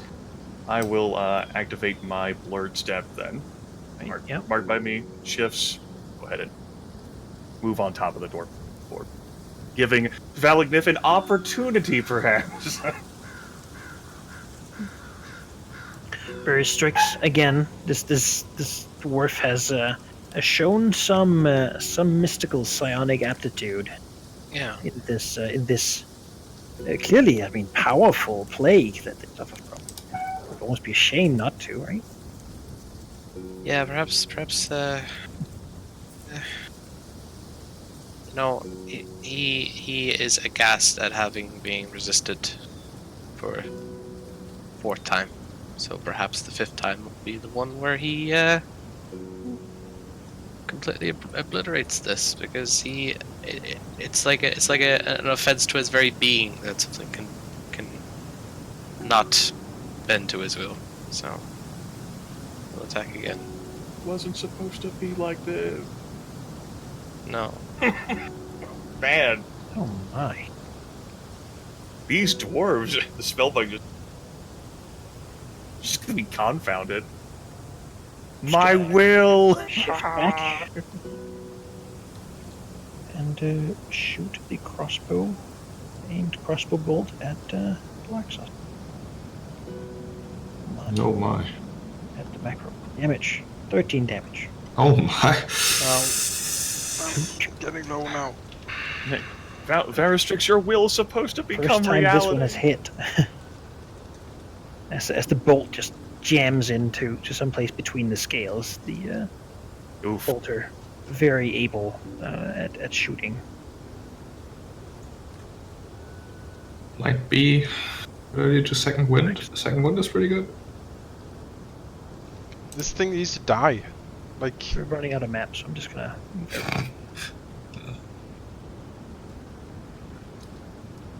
You have 4 HP. I think you should. I should shoot me again and I'll go down. You could delay after me, first of all. I absolutely do not think you should. And as a matter of fact, I will call your compulsion. Strength moves the world. And that's not something that you do right now by taking a second. That's right. Tyraxus. Is that an appropriate, Manaki? Yeah, I think so. Again, I'd rather that you guys compel each other, because then I don't have to feel like an asshole for doing it. Yeah. So yeah. I mean, then you can't do the. Yep. You can't do a second one. Take it back. Tyraxus is. And you have to. Strength moves the world. Do you want to delay? Can you delay? Strength moves the world. I don't think. Use your power. That's the only way. there's no delay in strength. No, exactly. The strength does not delay. I don't know. I imagine Tyraxis is so bloody and furious that like nothing is just. It's just Like humiliating that this has happened. This is not how he envisioned this day out to go. Like, no. He is out to destroy. And so Cheating with her magic power. he will move up and he will try to destroy her.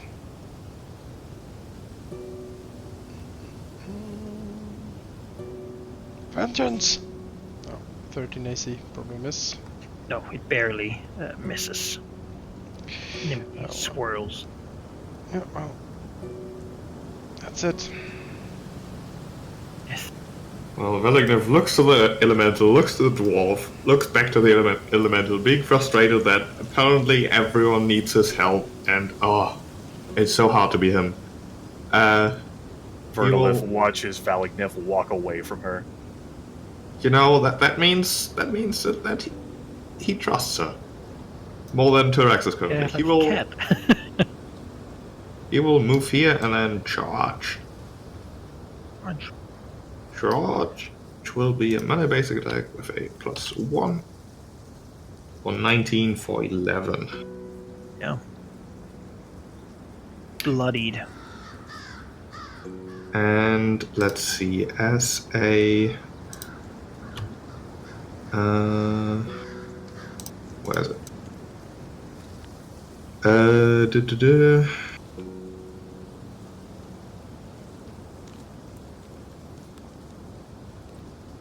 No, I can't switch my rune state currently, so it'll still be the Rune of Destruction. But he'll also put his Dragon Breath on top. Right. 23 for 5 fire damage. Yeah. Good. Fire. Right. That's it then. Right. Verdilith. Cannot believe this Braille. Valignev. The dwarf gnawing, warhammer gnawing, like unacceptable. Just shakes her like head, like nostrils flaring. Looks towards this foe. I will utilize Twisted Eye again, trying to flood this thing. Energy, like a mental, like wrestling of the spell-scarred elemental.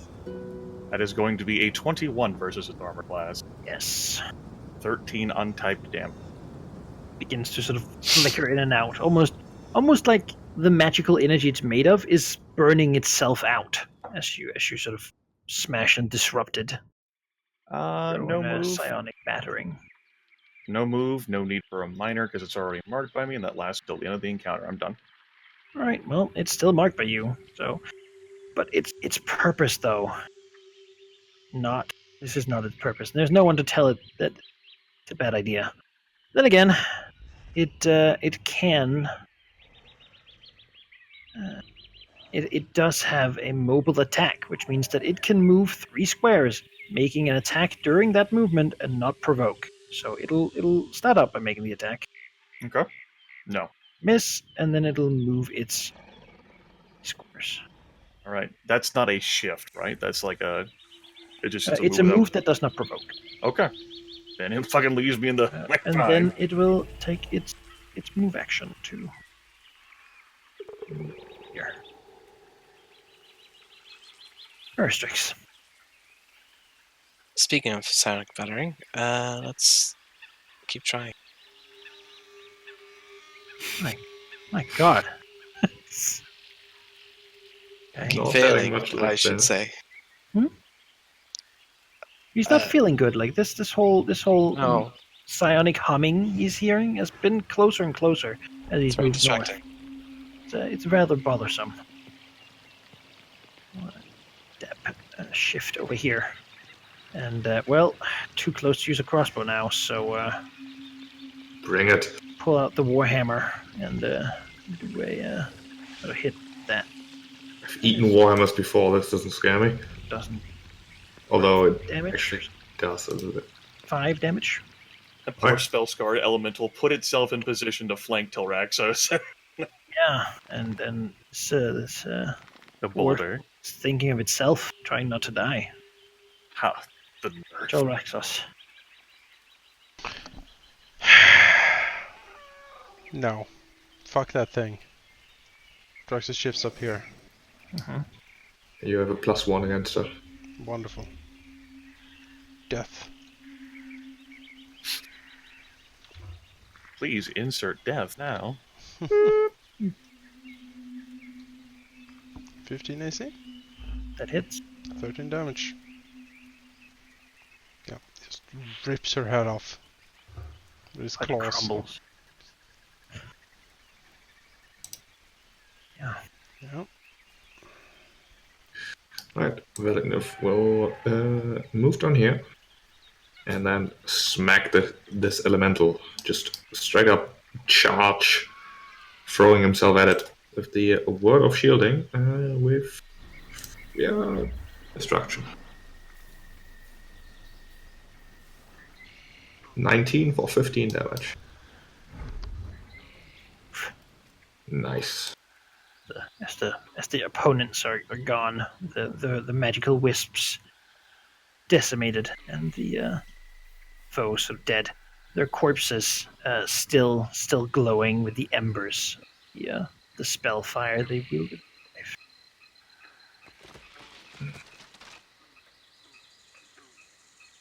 A quiet moment happens. It seems the animals have run away from this sort of. Time for a breather. Tyraxus stalks forward to the dwarf corpse that he disemboweled. Glares at it. Did the first combat, lays down, closes her eyes. Doesn't bother with anything else. That was a lot of effort. Mm-hmm. Wasn't wasted, damn it. Tyraxus will. If he could flay something with his claws, he would.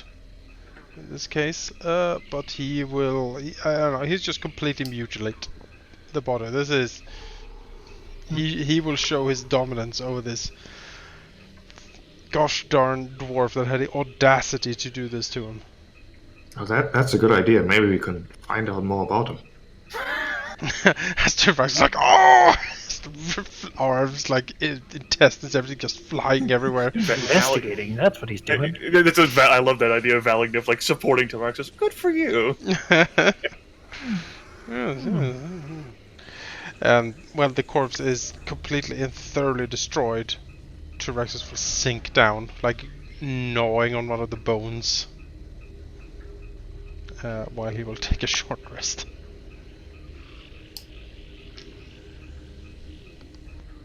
Sure. Yeah, that'll be 2 healing surges I want to use. 1, 2.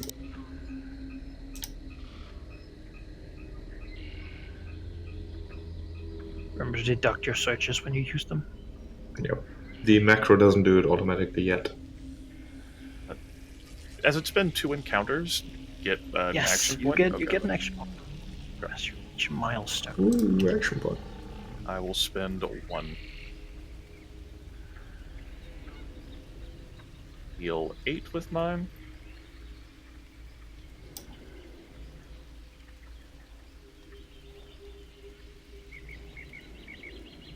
Twelve more healing surges. Woo! Yeah, you got plenty of those, certainly. So how's Veristrix doing, Valky? He's a bit distracted. His mind is being barraged by just distractions everywhere. It's certainly he's blaming that on like the thing that we heard like the moment like we left. Like oh yeah, like it's like a background noise that it's like kind of like tinnitus in the sense where it's like when you're not focusing on it and you're busy with something else, you can kind of drown it out. But now at this point, it's just kind of like a drone. It's like a constant backdrop in his thoughts that distracts him, and he's not very happy. He is very, very grumpy. He doesn't speak a word, actually. Retreats into his own mind, try to sort out these annoying disturbances. Perhaps Quite while bothersome. my character has the same psionic power source, it's clear that like Veristrix perhaps do like arcane sensibilities or like an innate like desire to know things and understand why it's happening. But like the more is just like it's bothering him more than it's bothering her. Yeah. I mean, he spends more time in his mind. Mhm. He knows his own mind so much that any disturbance to the natural order is like off balance for him. He's just Whereas It's for not Verdilith, natural. it's like the little thing. It's like really distant. Like she can't like it's so far. Like I take effort to figure out what's going on there, man. I can't like. It'll probably get resolved itself. So has Veristrix like explained how it feels, or is it just like he seems distracted? The only thing that happened is that like he looked at like Verdilith, like you get that, and like Verdilith's like cheeky like smile, like talking about. no, he hasn't said because he doesn't know what it is yet. Yeah, he hasn't talked to anything. He does feel that he's been coming closer, though. Perhaps it is the point then to bring it up if it is getting stronger. Yes. So he will mention his draconic is usually slow and deliberate, but in this case it comes out very scathing and rapid as he says. There's been a disturbance in psionic origin. We're getting closer. It's very distracting. I can't focus with it. So whatever it is, we must deal with it. One That's how- lazy eye opens. Verdilith offers. It might be these cultists who are causing. If we are getting closer, we have traveled their way. Continue we must, and rid me of this annoyance. Are you sure you aren't just allergic to trees? Restrix is kind of so taken aback by the absurdity of that statement that, like, the scowl just disappears for a moment, and he slowly looks towards Malignant and was like, They're strict just with the atheist stuff. just shakes his head slowly, and just walks past.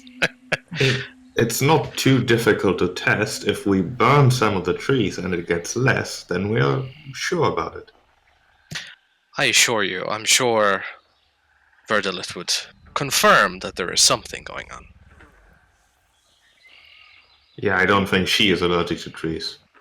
Like the other eye, like that wasn't open earlier, like slides open, looks, snorts, and says, Veristrix is not inventing ailments. There is a difficulty which bothers Mm. but not to the extent it bothers you, Veristrix. And the eye slaps back shut. Well, clearly he takes that as a compliment, rather than a slight. But Of course, the friendly green dragon would absolutely have intended it as a compliment, in no way, shape, or form. Like, of course. He's too wrapped up in his own annoyances and thoughts to even start to think that was anything other than a compliment. actually, I think, and then she'll like lumber like down towards like where she thinks like those dwarves took cover. They're not great at hiding. Yeah.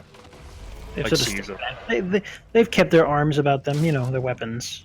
Well, the two that have them. Mhm. They're sort of... Like back.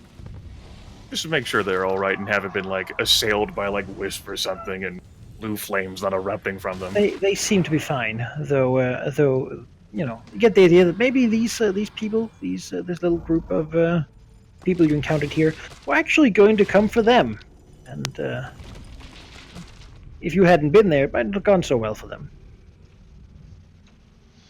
Tyraxus walks forward and says, "That is twice now we have defended you." He moves a claw towards him. "See, the bargain holds, yes?" She nods. course, as soon as we will, when possible, attempt to initialize more trade through the valley.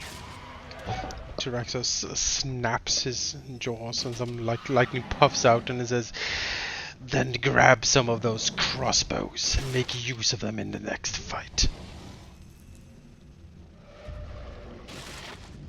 Go pick up crossbows. Handle it a little awkwardly. Not their weapon of skill. Oh, there were some hammers as well, I believe they can pick up. They can rehammer themselves. Sure. Rehammering. There's two of them. So do. Verdilith surveys, but again treats these as like Tilraxus's like pet project because he's the one who insisted on saying something whenever she just wanted to avoid them. So content to just let Tilraxus continue to handle it.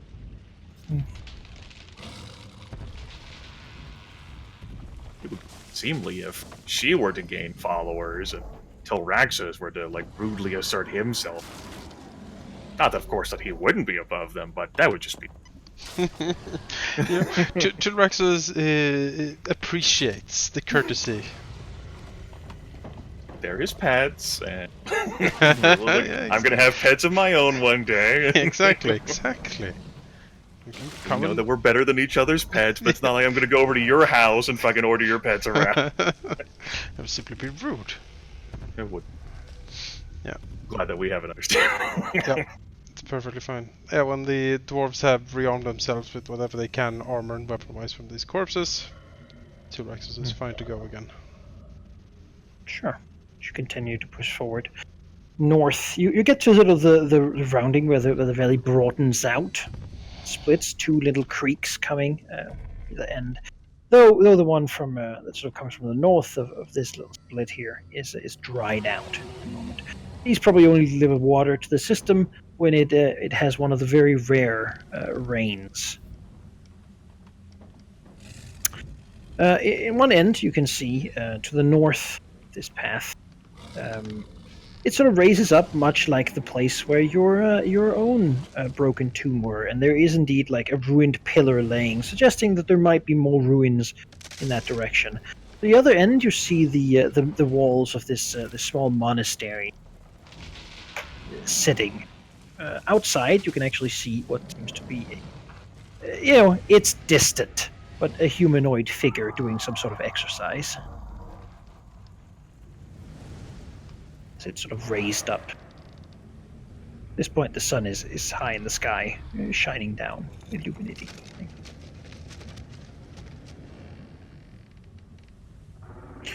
everything.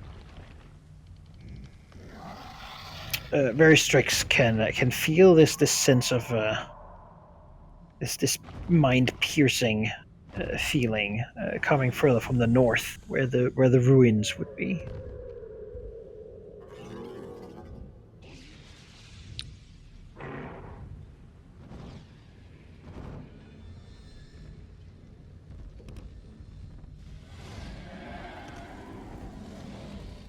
That is where we should go.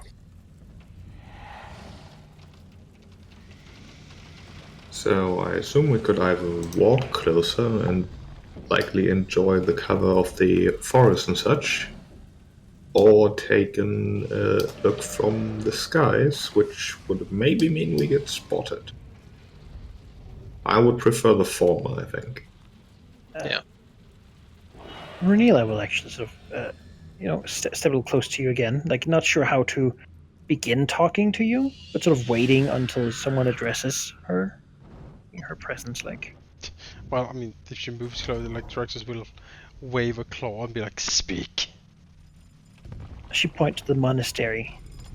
My lords, it appears that we've known that there is a place like this. I purchased the cats from Nathal, and this appears to be their architecture. Perhaps we might find some aid or sanctuary here for the night. I would relish not sleeping in the open, especially looks to their like wounded comrade and the other one who doesn't really have much clothes on anymore. with the gold you allowed us to keep, perhaps we could purchase some roof and maybe some food.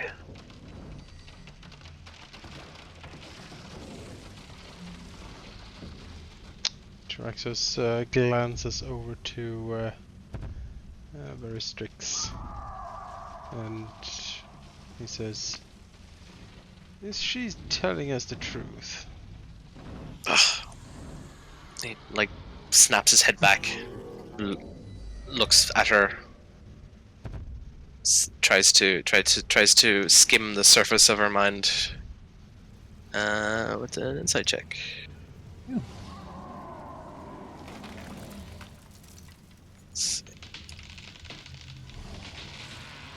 As far as you can tell, she seems currently concerned and very tired still. But there's a glimmer of hope. Yeah, it seems like she is being honest about her. Aristix will give a quick nod and return back into himself. Alright. And Tilraxus will look at her and he will say, like, eyes thinning with suspicion, he will say, "We are newly arrived to the valley. We wish to keep our profile low for now." Looks over to the monastery. "If I were to allow you to visit that place to tend your wounds and whatnot, how am I to know that you do not reveal our presence to the inhabitants of that place?"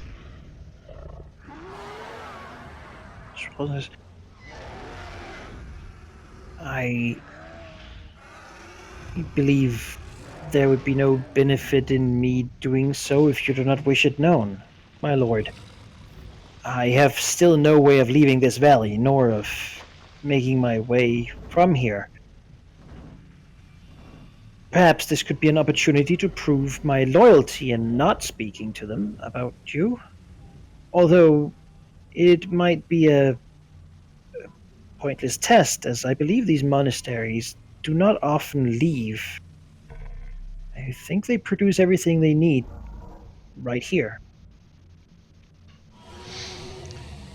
Tyraxos looks over to Verdilith and nods and says, "Yes, that seems prudent." Looks over to her again and says, "Very well, this shall be a test of your loyalty towards me." He will look over to one of the dwarf caravan guards who are the least hurt. I believe there's one that's sort of unhurt, right? Yeah.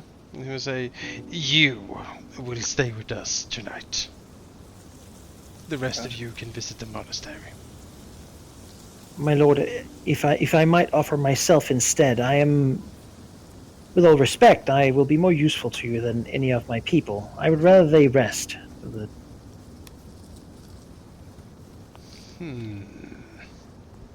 Verdilith like opens one eye, like looks towards Tilraxos and says in common,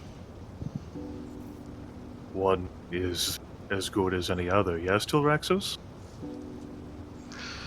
Considers. This is an odd suggestion. He doesn't understand the concept at work here, really. Like, why would she That offer sounds like herself some like sort of this? trap. Like, Yeah, no, he's incredibly suspicious all of a sudden. But then he will slowly nod and say, and look at the others and say, "You have the same instruction. You may rest, recuperate, recharge yourselves, do whatever you like. But do not reveal our presence here. If you do, it will be unfortunate for all of us." If you do, Veristrix speaks in common, I will know. He's obviously he's bluffing because he can't do that over such a distance. But I mean, he's an awesome dragon of psychic power. Like, yeah, look at these dwarves; they're not smart. Oh, yeah, good roll. Hey, Bluff roll like a mother effer. that's what he's good at. She'll step close and they'll speak a little bit in Dwarven to one another. She'll hand them over the money. And step back and they'll sort of look. reluctant to leave, but they'll begin trekking towards the monastery. Right. Well, maybe we should have. I don't know. Do we sleep? Like, are we like? Do we need a night's sleep?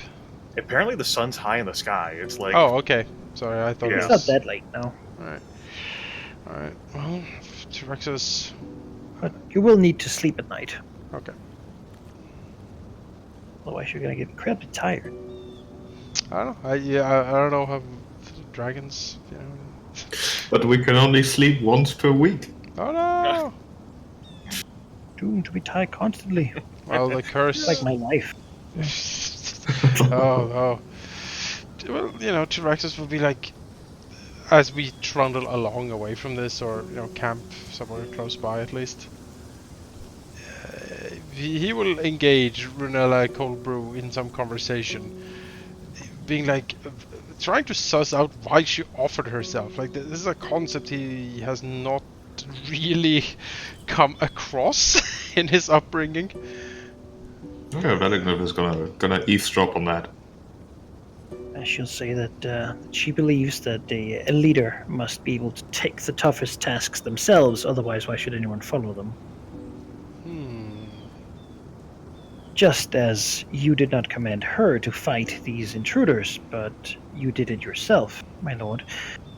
And, well, thereby shown that you do not require me, that you are capable all in your own. Trying to relate it to him in a way. I mean, you know, T-Rexes listens intently. He wants to understand. He certainly understands power and the demonstration of power. In Thunderhome, our chief is Thane is a strong and wise dwarf. Takes care of us, and he will always be in the front line to make sure that no one can ever say he relies on others too much. The place is welcoming. Perhaps you might even be welcome, my lord. They do. At times, we utilize even orcs and hobgoblins from the mountains. They, if they're capable of fighting and being useful, then they should do so. Though, of course, we do not expect them to act as our equals. Well, T-Rexes understand that there's a hierarchy. You know, there's the creatures on top, which is him, and you know, so his siblings, of course, and there are the lesser creatures like the dwarves. So hierarchy he certainly understands. Rulership he understands. There's still the tougher task. Yes, well, maybe, but there's something else here. There's something else at work here. Some sort of self-sacrifice hint that he got from her. That he will probe with questions to try to, like, it's a concept completely foreign to him, in a way. Like he sort of honor. She will take the opportunity to inform him, basically in more words than this, obviously. Of course. But that when you do good things for people, when you're nice to them and do a lot for them without expecting anything in return, what you might gain in return is a loyalty so strong that they might, suffer in your place, as she does for her companions. Yeah, well, Galactus will have to think about this for sure. This sounds completely ludicrous to him. She's hoping to inspire him to, if not being nice for good, for the right reason. Yeah. Sure. Being nice to inspire heartfelt loyalty is still being nice. Yeah. If she could somehow convey that, maybe her time would be better. Maybe. Tyraxos has never been nice in his life, though. So again, this will take some thinking. What is being nice? Exactly, to these creatures, what is What this? is a birthday? It What probably is- doesn't help that Tilraxus has been raised by Bassarak. Exactly, that's what I the mean. Bone Like, Devil. you're like, what is this? I don't understand at all. Was Bassarak nice when he hugged us? He was contractually obligated. Like, that he understands. Maybe it's something like that. Was this dwarf contractually obligated to Yeah. to go with us or something else? You should go- Contract. Go instead of your hired help. Yeah. There are relationships at play here that Tilraxus cannot Yeah, understand. exactly. That plumps the. Yeah, he will, you know, spend some time as they walk and travel to try to learn more of this. You know, he wants to understand. He probably won't, but you know, He'll feign he does. well, it's a curious phenomenon. Imagine her perspective, like, huh, this has certainly been an interesting twist. I mean, not really too much time to reflect. yeah. Sort of a roller coaster ride, yeah. Rolling along with it. Gotta Good on her for fucking- adapting. Work with it and see where you can go. Yeah, Grimith, who has listened to the conversation, sort of, quite obviously being in both of their personal spaces as they talk to each other, will add in common after nodding sagely. Removing weak people from risk while taking it yourself shows strength. It is easy to understand.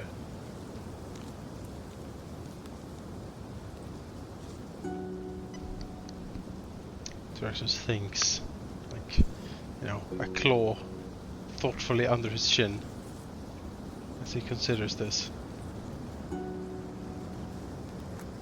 Strength means respect. Yes, it does. A strength means imposing your will on the world around you. Skill means respect too. Dwarf, could you find gold in these mountains? Is there gold in the mountains? It is not what I do.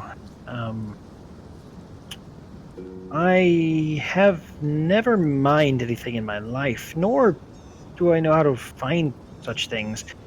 I made my money trading before, before an unfortunate couple days. And carrying cats gets you more money than finding gold? Well, usually when you find gold, you don't get to have it yourself. There's someone else who owns the land who takes it from you.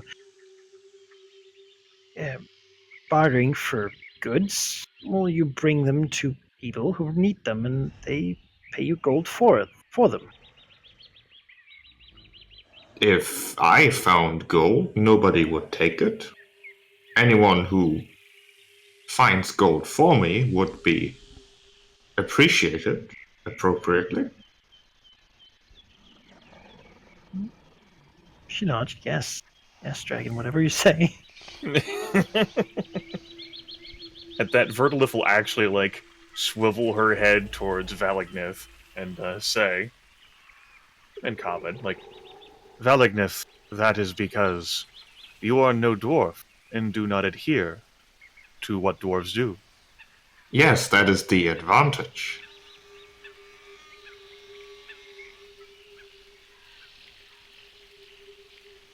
Right. Draxus looks up over the mountains. He likes it up there, you know? It's high up. He can see, he can feel the wind. He just The shadow of some great bird circling up there. he frowns. He will have to kill all of those at some point. Kind of like roast bird. Yeah, exactly. It'll be roast bird for weeks. Seek every one of them out. He would like to live up there, like in a sky temple sort of thing. That would be great. But we can probably tell, especially Tilraxos, like seeing that there, that Bassarak, contractually obligated, was not joking about birds much larger than us. might No. attempt as his prey. No, that's he sees that. And there will be a reckoning. There will be a bird extinction. Dragons have more than bulk. Right. Yes. Are Although you trying to discount what I bring to the table? bring so much of it.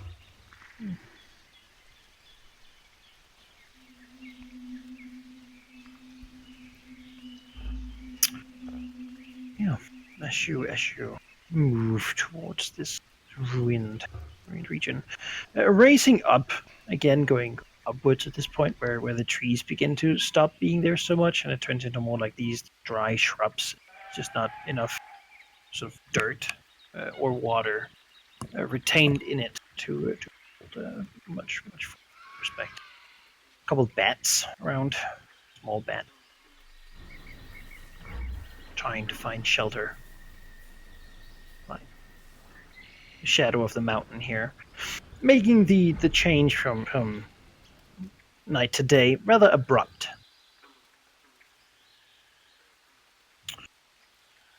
And as you approach this tomb, perhaps we shall have our end of session. Okie doke. A tomb sounds like a possible good place for a lair. Yeah. It's hidden. It's Psionic pain growing stronger. well, we need to handle that, of course.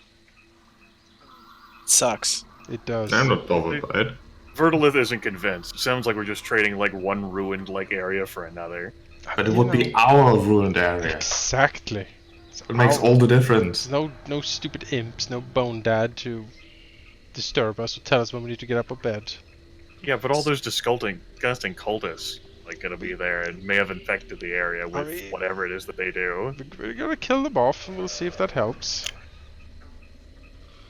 Well, So we need to go anyway, or Restrix is gonna kill everyone around him. the thing we do is also talk about our goals, because you've been exploring the Serpent Valley, so we will mark that one. Done. Doing it. Didn't just sit about. Which means have an open goal slot. Beyond that, you've met these dwarves, and well, through them, you have a connection to things outside the Serpent Valley. Such will mark that goal as completed as well.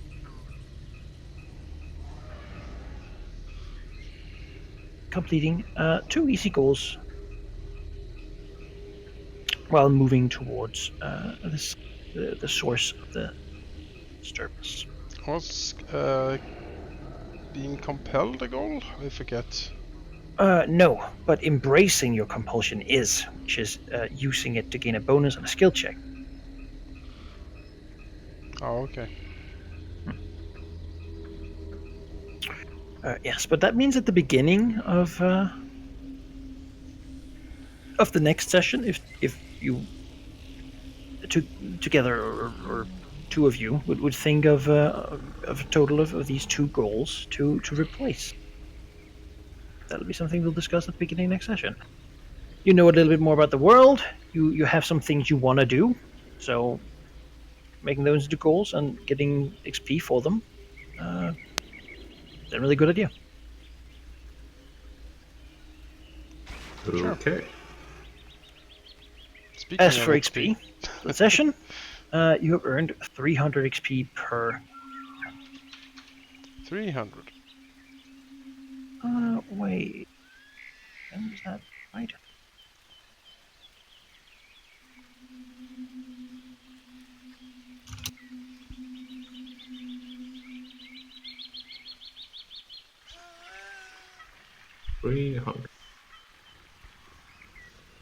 Level 2 would be 1,000. Okay, that's probably not happening. That's far away.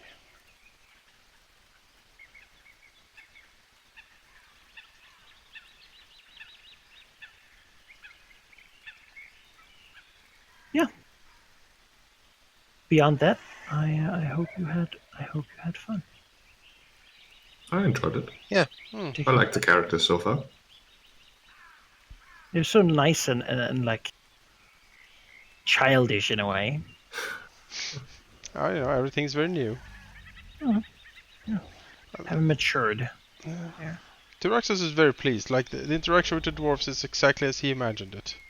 He shows up and it's awesome, and they just fall before him and pledge their loyalty immediately. What do you do? As it should be. Yeah, I enjoy playing a bit of naivety, basically, and also setting myself up to lose, like, verbal sparring matches.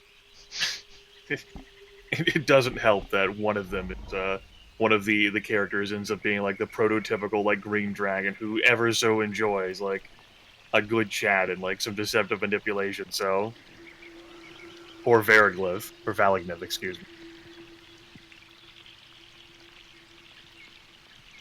He'll think of he'll do that thing where after a few hours you stand under the shower and come up with the perfect response. I know what that's like. Yeah. I tried to like smooth over tension. Like your character sheep like asked like, "Am I small?" And Veristrix is like asking her that and fucking the irony. And my character is like, I mean, you're a mighty creature, and as we grow older, you're gonna be even like larger and mightier. Like we only go up from here. Like it's our birthright. I'm Peacemaker. I will accept this role. You can always trust the Green Dragon to be a peacemaker. If I could get some like dwarves to build me like a sky lair, that'd be something. That'll be the goal for next session. Yes. Build a sky. Is it the only way the Red Dragon can understand it? Must break the mountain. We had 2 compulsions triggered along the way. One for sheep and one for Jonas. Yeah. Woo! I'm sure as we get along, we'll find opportunities. Oh sure. I have an idea for a goal.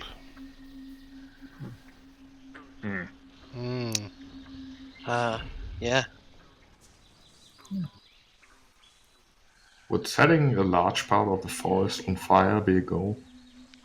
It could be. Do you want to Goals die maybe via should be Red things- Green Dragon Rage? They should be things that you accomplish, ideally. And ideally in the game. These starting ones, break that rule a little bit. Some of them like explore, basically sort of given. But that is, have something to start off on.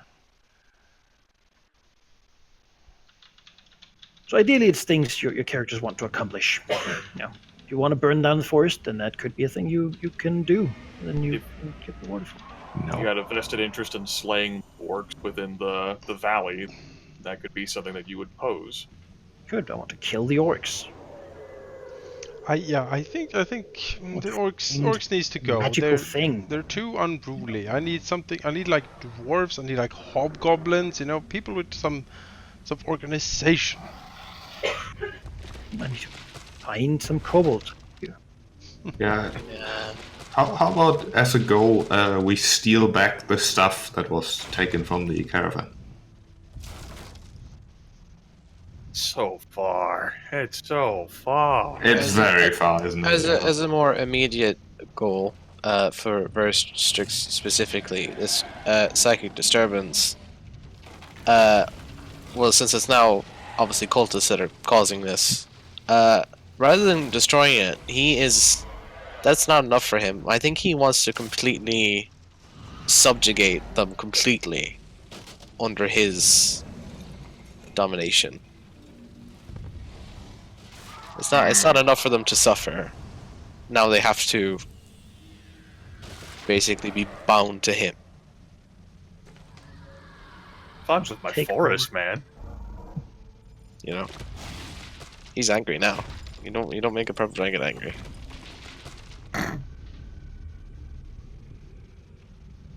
Subjugating them's not going to bring back my forest. But basically the idea is that you can discuss it and whatnot, and then at the beginning of the next session, We will add them and determine their difficulty, and then we'll play. That's just like a thing we do at the beginning of. Okay. Okay. Got it. Yeah, I don't think I can really think of any personal short-term goals. I'm perfectly happy just being swept along for the time being. I have posted a suggestion for something I would add to the list. But for now, with the session over, I will also end the stream and the recording because I am very sleepy. Oh yes, I know. I can feel these. I drank like half a liter of energy drink, and Jesus. I'm coming down from it hard. And Yeah.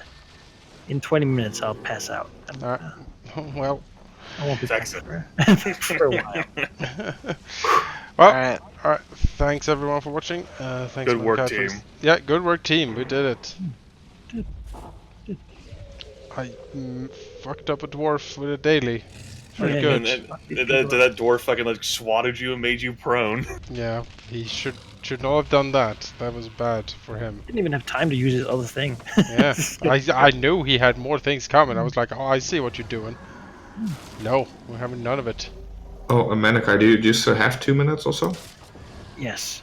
I am confused why my aura is so large. Probably this because Ah! It's huge. Seer. Well, we'll find out next time, folks, why the aura is so large. Good night. Take care, Jonas. Bye, guys. So yeah.